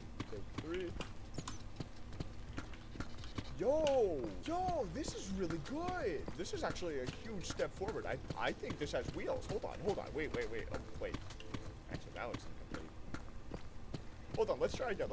This is doing really good. I was stoked after that small success. I went back to ChatGPT and I drafted what I think was my best prompt so far. And you know the drill. Generated a list, made a function, and relogged back into the world. It's kind of interesting to note that the list ChatGPT starts generating from this point gets so long they have to be sent in separate messages. Oh yeah, we're getting into big boy territory now. You know, I'm feeling so confident about this one, I'm actually going to generate it right next to the house, and we'll see if it destroys the wall, but this will be very exciting. Drum roll. Big fort. Hey, yo! So hypothetically, if I activated it actually on this gray wall, it... Oh my gosh, guys, we're getting so close already! Do you smell that? Something's cooking, and it's either me or ChatGPT's servers at this point, because these lists of commands only get longer from here on out. The biggest issue with this rendition is that there were no guardrails, so I fixed that in the next generation. I fixed that in the next generation. Did I say next? I meant the generation after that one? I won't show on camera me pulling my hair out, but that's not what I want to happen. If I'm bald, when I do a face reveal, you'll know why. I did see progress in the rails, but I needed them on both sides of the staircase. Also, I taught the AI to not use = bottom in the command to save character space. I'm just making AI intelligent again, doing what any good citizen would do. I should put on my resume prompt engineer.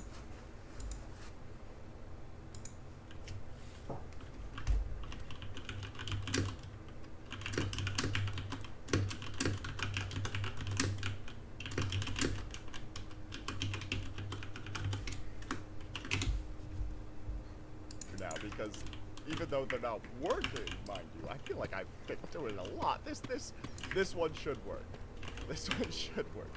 Just gotta grab areas there. Okay, type in my newest command function. I'm having a hard time finding the commands now. Oh my gosh, I might have done it. Take 8. That sounds about right. Guys, it worked!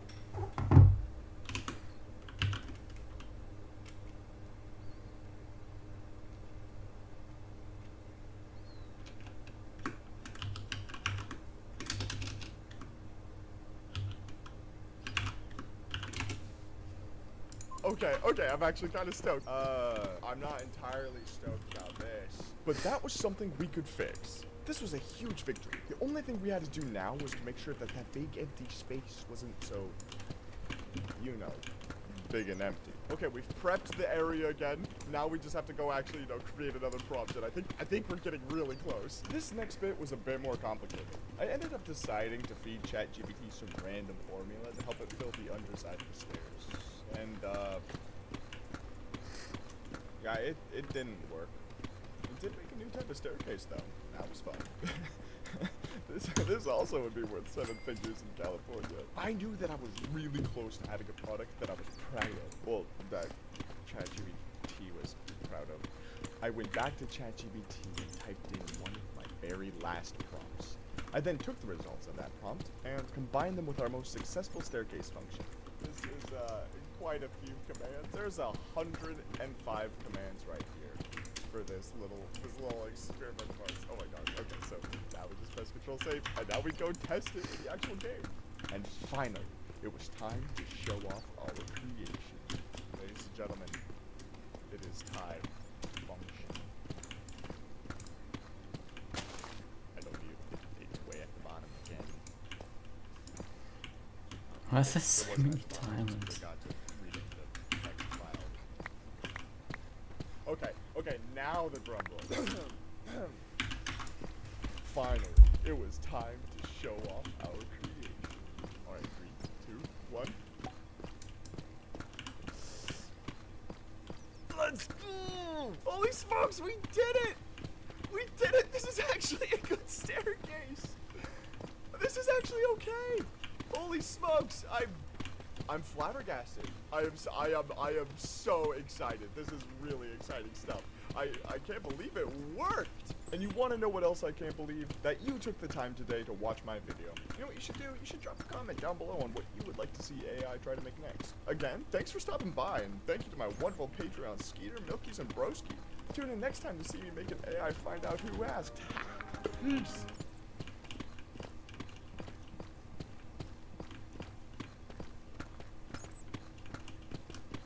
You read the title. You know what I'm gonna ask. Can ChatGPT build a very simple house in Minecraft? Wait until the end to see the result. I think it's gonna impress you. See, ever since I did my Builder versus AI challenge, I've been thinking of ways to make an AI build in Minecraft. And I had the crazy idea to test ChatGPT. But Max, I hear you ask, Max, ChatGPT is a language processing AI. It can only output text. You need access to right-click in Minecraft to place blocks, and ChatGPT can't right-click. And I don't know why you sound like that, but you're right, except you're also wrong. Yeah, I put words in your mouth to make you say something factually incorrect. How do you feel? See, there's a small command in Minecraft that often goes overlooked. /setBlock. Setblock is a great command that allows you to place a block through, you guessed it, text, which means if ChatGPT sends the correct series of /setblock commands, it could build a small home. I started off by asking ChatGPT if it knew how to build a house. A pretty simple question, I thought, but let me tell you, the chatbot is insanely chatty. After I read its thesis paper on every step of creating a house in Minecraft, I thought I'd move along to something easier. Can you make a house in Minecraft? No. After I had asked and established that it did indeed know the /setblock command, I decided to straight up ask if it could generate a list of setblock commands that would create a house for me. And oh boy did it! Very sorta. Putting the intelligence in AI, am I right? I then clarified that planks are, you know, actual blocks in Minecraft, and if it could use tildes instead of the X, Y, and Z values. If you don't know what tilde means relative to the entity executing the command, also known as me, and after a quick regenerate, the list looked actually pretty good. Didn't look like a lot of blocks, so it must be a small house, right? Right? Well, into my testing world I went, and I started plugging in the commands. With each command, the house was being built around me. Except where I found out that door isn't a real block value. But after a quick fix in the egregious typo, I was so excited to finally look at my brand new AI designed house.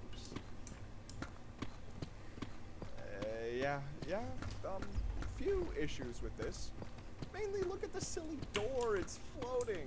Don't mind the fact that the house is, you know, missing 3 walls and the windows are overhanging skylights. I think we can do better. I went back to ChatGPT and asked it to fix the largest and most obvious problem with its house. Could you regenerate the previous list of setblock commands and replace all the Minecraft door with Minecraft oak door? Yeah, that'll fix it. Oh, surprise, surprise. I was so sure that would work. The chest and the crafting table are a nice touch, though. Taking notes from my future builds. Perfect. Okay, so obviously ChatGPT is lacking a little bit in the imagination sphere, but I think with some more verbal instructions, we can improve our chances of getting a home that's, I don't know, waterproof? First thing I did was tell ChatGPT my thoughts on the house. By this point, it was clear to me that if I wanted a nice looking house, I would have to be slightly more descriptive of my expectations. This is the next message I sent ChatGPT. Now, I want you to imagine this home in your mind as I describe it, and then take that mental image and compare it to the final results. Ready? I would like the next home to be a 5x5x5 blocks. Please make the roof, included above the 5x5x5 cube, oak stairs leading up to the center. Please make the door set into one of the 4 walls of the abode, with 2 block-tall glass windows in the center of each of the other 3 walls. Please have a chest and a crafting table included in the interior. Don't worry about a floor. Now,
please generate a series of /set block commands that will make this house in Minecraft. So far, looking so good. Yep, more blocks. So sweet, we're gonna generate a roof. Awesome. Wait, why is there only 4 commands for the roof? Why is there only 4 blocks in the roof? Though it did add a crafting table and a chest, so that is something. Oh man, that is not something. You know, this bad boy would still be 7 figures in California for sure. But, yeah, we need to be more specific. I started writing my next prompt, but I kept it dumbed down. Really dumbed down. AI, more like AD, am I right? Anyways, what I ended up asking for was probably going to prove to be too difficult for ChatGPT. I forgot that it was having a hard time differentiating what was a wall and what was not, but regardless, I started taking all the commands it offers and put them into the game. All right, progress, I think? Here, let's hear what I said in the moment.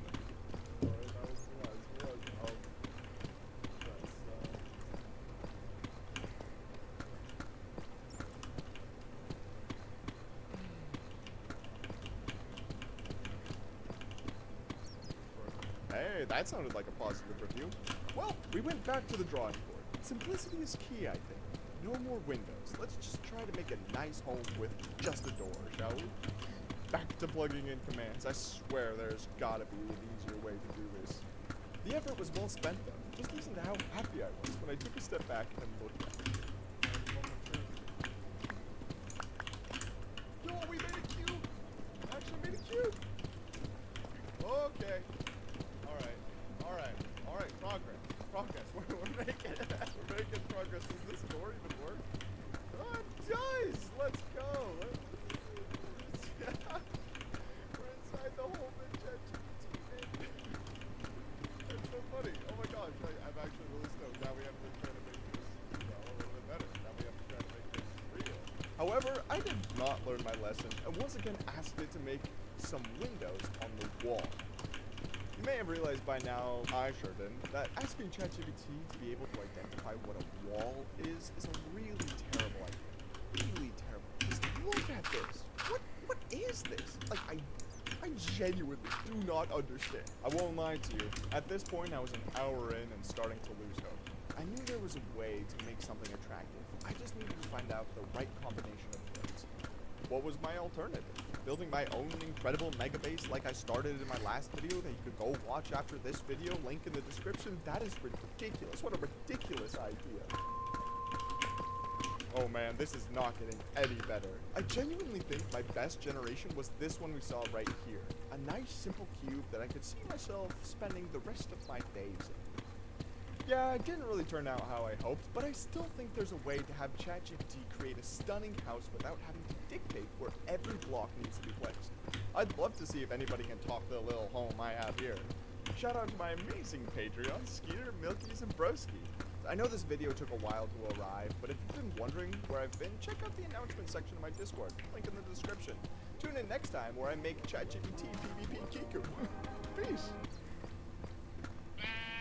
Welcome to I Asked an AI, the only series on YouTube where we're using an AI to create Minecraft assets that will culminate into the world's first AI-generated megabase. That's the hope, at least, and that's the dream, and if that intro panicked you a little bit, welcome to the club, because your boy is panicking. See, I went on a little bit of a trip this last week, and that leaves me exactly 11 hours to record and edit this video. And yes, this video was inspired by Ben from frequent comments, so if you want to see something particular in this eventual mega base, feel free to leave a comment down below. Now, if you've seen any of these videos before, you know the drill. We use ChatGPT to generate a series of set block commands, which we then plop inside a function. Functions allow us to execute all the commands at once, so I don't have to copy and paste every single command. We did that in the first video, and never again. Anyways, to begin, I simply asked ChatGPT if it could create an animal pen for me. It's an AI. Intelligence is literally half its name. It probably will be able to do it on the first try. That's not a lot of commands for the first try. And that's not even a real block. Intelligence indeed. But that won't stop us from trying out what ChatGPT made. After fixing the typo, that is. Go down this file directory, paste in the commands, and head over to the world we've been developing. We've got a lot of good-looking buildings that ChatGPT has generated so far. Except this one. I'm gonna revisit this one in the near future. Got a few comments saying it needs a roof. Do houses really need roofs? Really? Let's find a nice little open spot and generate our first structure. Alright, now we can try this function. And yes, I did write out all the different function file notes, so I don't have to do that later. I'm trying to be efficient today. And we'll go down to 1. And here we go. Oh. You know, it's not so bad. A pretty good start, actually. Like, I didn't even ask for it to generate grass. I mean, it didn't generate grass, but it got fences, too. That's a solid start. Once again, try again. First thing we gotta do is compliment ChatGPT on the work it did. That was an excellent first try. Very well done. Now, we gotta tell it the dimensions of the animal pen. Kind of like I did for the stairs, I marked out the approximate size of the pen and clarified that the grass should be, you know, under the fence. Oh my gosh, this is larger. This is much larger. Oh my gosh, this is so much larger. I gotta say, it looks impressive. It's so long, it gets cut off. I know this sounds super stupid, but JKM, fellow WaveTech member and very understanding friend, had to verbally tell me, Max, you know there's a continue generating button. And no, I didn't know that. I can't be expected to see the very obvious floating button right there in the middle of the screen, JKM. What can I say? Let's give that a little bit of a click. Oh shoot. Oh shoot, it's restarting. A few moments later. Let's try one more time. Okay, never mind. It's just restarting each time. Let's just take the first chunk of commands and try it out. It looks hefty, but it's probably gonna be gorgeous. Let's see if it's good. Oh dear. Oh my gosh.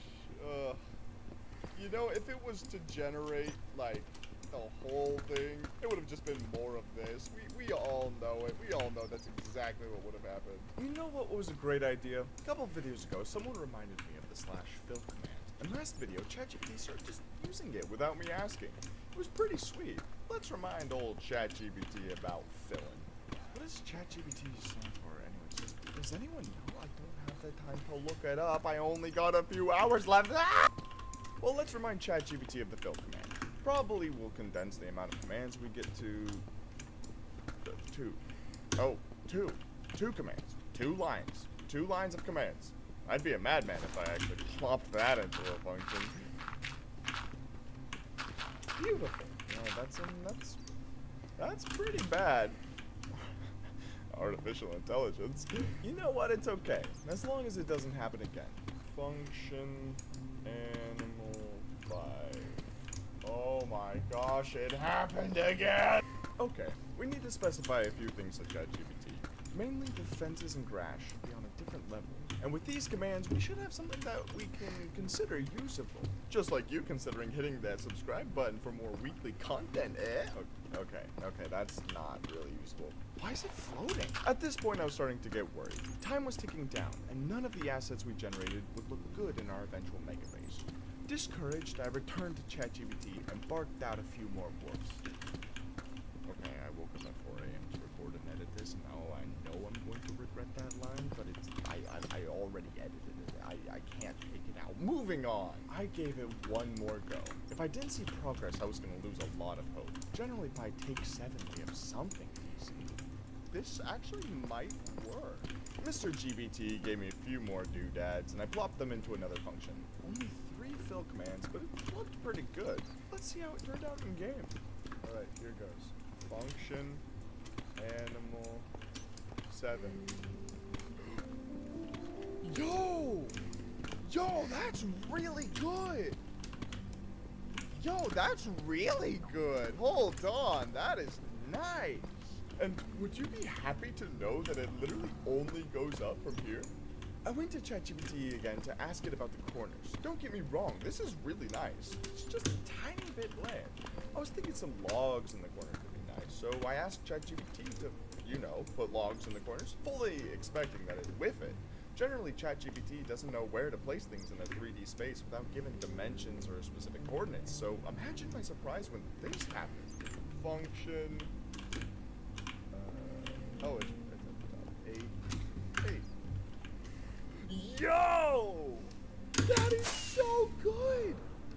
That is amazing! Almost subscribers. There's no way it just did it that quickly. There's actually no way. Look at this. That is the... I couldn't make a better pen. And I certainly couldn't ask for a better pen, right?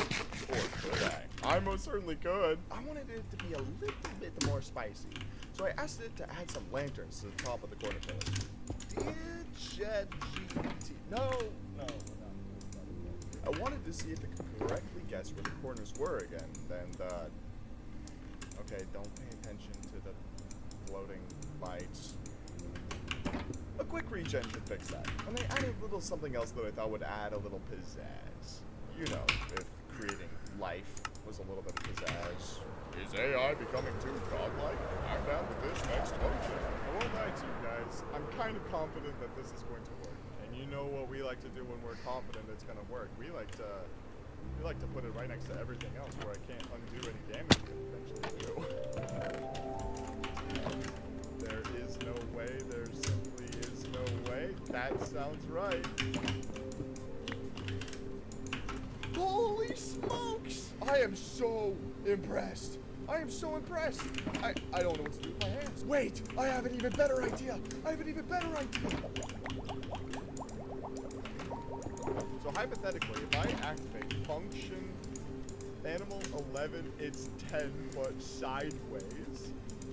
Oh my gosh, it worked! This is so good. Look what AI made. This is so cool. And they're eating the grass. Oh my gosh, this is the most incredible thing I've ever seen. Almost as incredible as this video right here, where I asked an AI to create a formula. Not as incredible as you for checking out the playlist right here with all of the I Asked an AI videos. You're gonna love it. And if you don't, I'll refund your time. Because I am a sorcerer. Mr. Magic Monday's out. Peace. Hey, do you like this house, or these stairs, or this farm, or this evil cow? Fun fact, they're all AI generated. It's all part of my goal of creating the world's first AI generated megabase, piece by piece. However, there have been so many fantastic suggestions in the comments that I picked out 6 or 7 out of the bunch, and I'm going to ask an AI to create your wacky ideas. Here's how this is gonna work. Each comment will get 3 AI prompts. The first is just asking if it can create what the comment is looking for. The second is any revisions I think may improve the generation. And the third is any final touches. I might also be doing a little bit of building here and there, but moving on. The first comment came from the Dave101, who would be stoked to see if an AI can make a functioning redstone door in Minecraft. So as I just said, I asked ChatGPT just that. Don't mind all this other wording, it's just me asking it to use /setblock and such. Oh man, this first set of commands is, something tells me that it's gonna be just a redstone door, you know? Plop all of that into a function command. Alright, here's our first attempt at a redstone door. The Dave101, take 1. Huh. No, I see what they were going for. When these observers power, they'd power... Gosh, how is it supposed to open and close?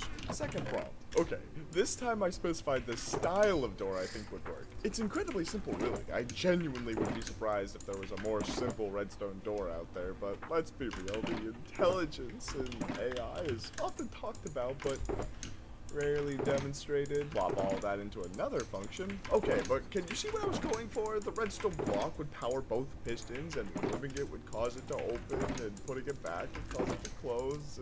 Yeah, okay. I know it's dumb, but so is AI.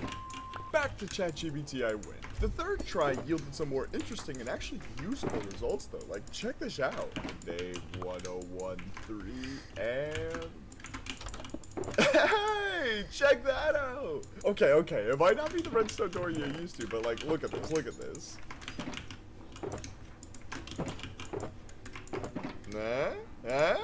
Pretty nice. Dustless too. Wait, hold on. I have a fun idea. Okay, so I made a thing. Look, this is totally usable in a real world scenario. Look at this cool door. Yeah. How do you get in? Where's the button? How do you get in? How do you open the door? Maybe it's up here? No, I don't think so. Maybe it's that. And then you walk right inside. You see a sign that only speaks the truth. And to close it again, you just plop a block right there and boom! Beautiful. And yes, I did try to make a smiley face out of the two holes and the little smile thing at the crowd. I don't know. The next comment is from Luis8477_1, who asked if AI could generate a cactus farm and specified that it should try to break at least 10 cacti per hour. He also mentioned trying to get up to 1k per hour, but yeah, let's aim for 10. As we did in the first one, I simply asked ChatGPT straight up if it could make a cactus farm, and holy smokes, it's gonna be a tower of cactus. Tall cactus. Let's try out the function. Oh, yeah, it might have been a good idea to make something for the sand to actually stand on. Or should I say sand on? Oh, never mind. This is simply not going to work. But hey, I mean, it is producing cacti. Okay, back to the drawing board. This time I specified that the farm shouldn't be tall. I'll miss you, tall cactus. And instead went with the generic single cacti farm that you can find pretty much everywhere. Alright, that code looks pretty good. Let's try it out in game. Oh, I'm genuinely surprised. That's amazing. Definitely not 10 cacti per hour, but it's still amazing. I wonder if we could just tell it to stack the same thing on top of each other? Function Yo, the tall cactus returns. Hold on. I made a build for the door. I have to make a build for this. Ladies and gentlemen, tall cactus. It's got a built-in collection system and everything. And any second now, the 1 hour tick warp should be completed. And alright, let's see how much we made in an hour. Oh my gosh, we crushed that 10 cacti per hour goal. We're rolling in cacti. Or not, that would be really painful. This would have made us bank in Hypixel Skyblock like 2 years ago. The next comment comes from Anton3567, who stated, banana. You've heard of MMM, now get ready for banana. Now, I don't know if this was an actual suggestion, but I had to ask ChatGPT if I could make an banana, and I can't believe it actually tried. Oh my lord. Wait, is that an Among Us?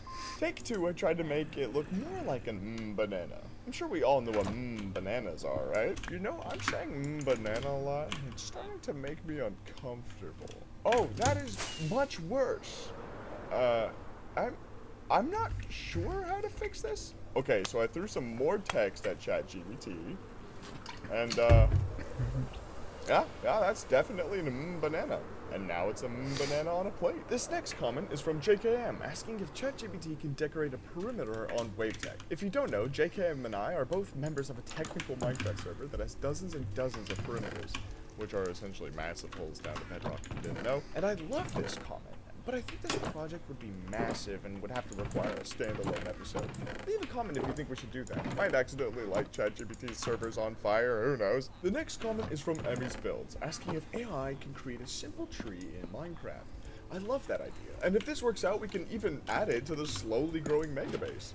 I started by just asking ChatGPT to make a tree. Nothing very fancy or anything. I did specify an oak tree since it's the most recognizable Minecraft tree, even though birch is probably my favorite. Debate me in the comments if you dare. And grabbed the list that ChatGPT generated and plopped it into a function to try it out in-game. Hey! That's pretty good. Hayes just piped up from the corner of the room and said it looks like a popsicle, and I can't entirely disagree. Popsicles are amazing, but so is a realistic looking tree. I went back to ChatGPT and prompted it again. This time, asking for more volume in the leaves to make sure it didn't look so much like, well, you know, popsicle. Second series of commands looks good. Send it to the function. Alright, function. Emmy's builds 2. I mean, if the clumps towards the top were hunkered down a bit more, it might look good. Hay said it looks like a clown, and if you squint, you can kind of see it. Well, I asked ChatGPT to make the build slightly less top-heavy. It seemed confident when it spat out the next commands, as confident as a wall of text can sound, that is, and gave us our third and final tree. Alright, let's try this out one last time. Function. Emmy's build 3. Let's see how this tree goes. Never mind, it's way worse. But hey, we can work with this. This is just proof that everything looks better with shaders. This next comment is from Zeders, asking if AI can create a basic storage system. Since I'm part of WaveTech, I know a lot about storage systems, so I bet we can make this work.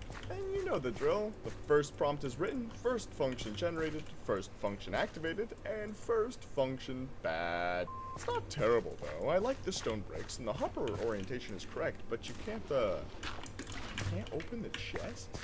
ChatGPT seemed pretty eager to give me a take too. Literally just flipped the entire function upside down.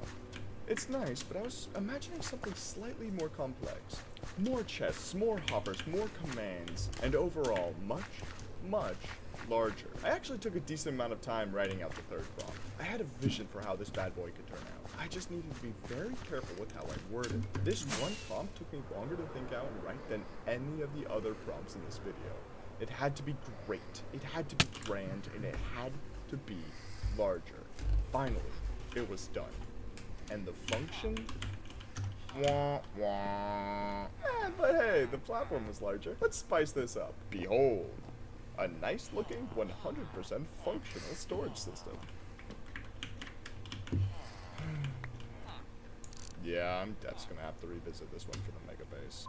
Now, before we get into my last and personal favorite comment, I'd like to announce that this video is sponsored by me. Yeah, just me. No sponsor, I just wanted to say that I appreciate you if you've watched this far, and if you want to drop a subscribe if you haven't already, that would be awesome. I'm trying to get to 14 quadrillion subscribers by the end of July, and I really appreciate your help in getting there.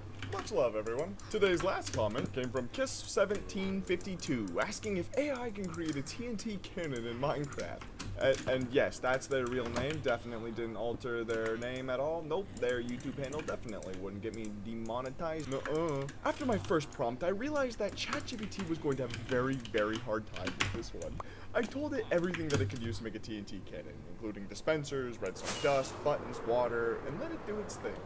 And it most surely did a thing, that's for sure. I'm no redstone genius, but something tells me that this will not. I went crawling back to ChatGPT, asking it to please have the, you know, redstone components connected. And oh my gosh, I whipped this prompt so hard. Wait, where's the button? Where's the button? This was a disaster, and I only had one prompt left. I needed something to boost me, and I finally found it. Hatred. Hatred for one particular thing. I'm coming for you, boy. I went back and crafted my final prompt, my Hail Mary, and created a one-use TNT cannon. Fingers trembling, I activated the last function. Kiss 1752.3. Say your prayers, Mr. Tax Tuesday.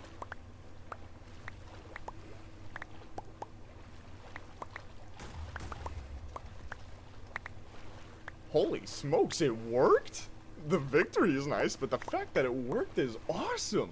Almost as awesome as you for getting to the end of the video. Click here for a playlist with every I Asked an AI video in it, or here for a playlist of all my build videos. I'm telling you the truth when I say I need to lie down. Peace!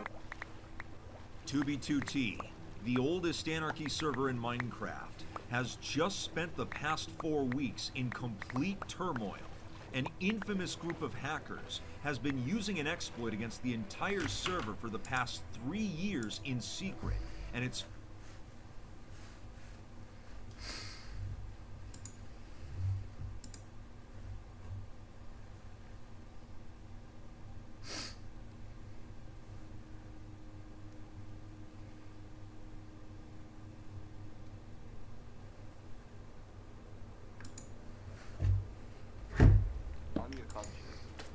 Why is my conscience British?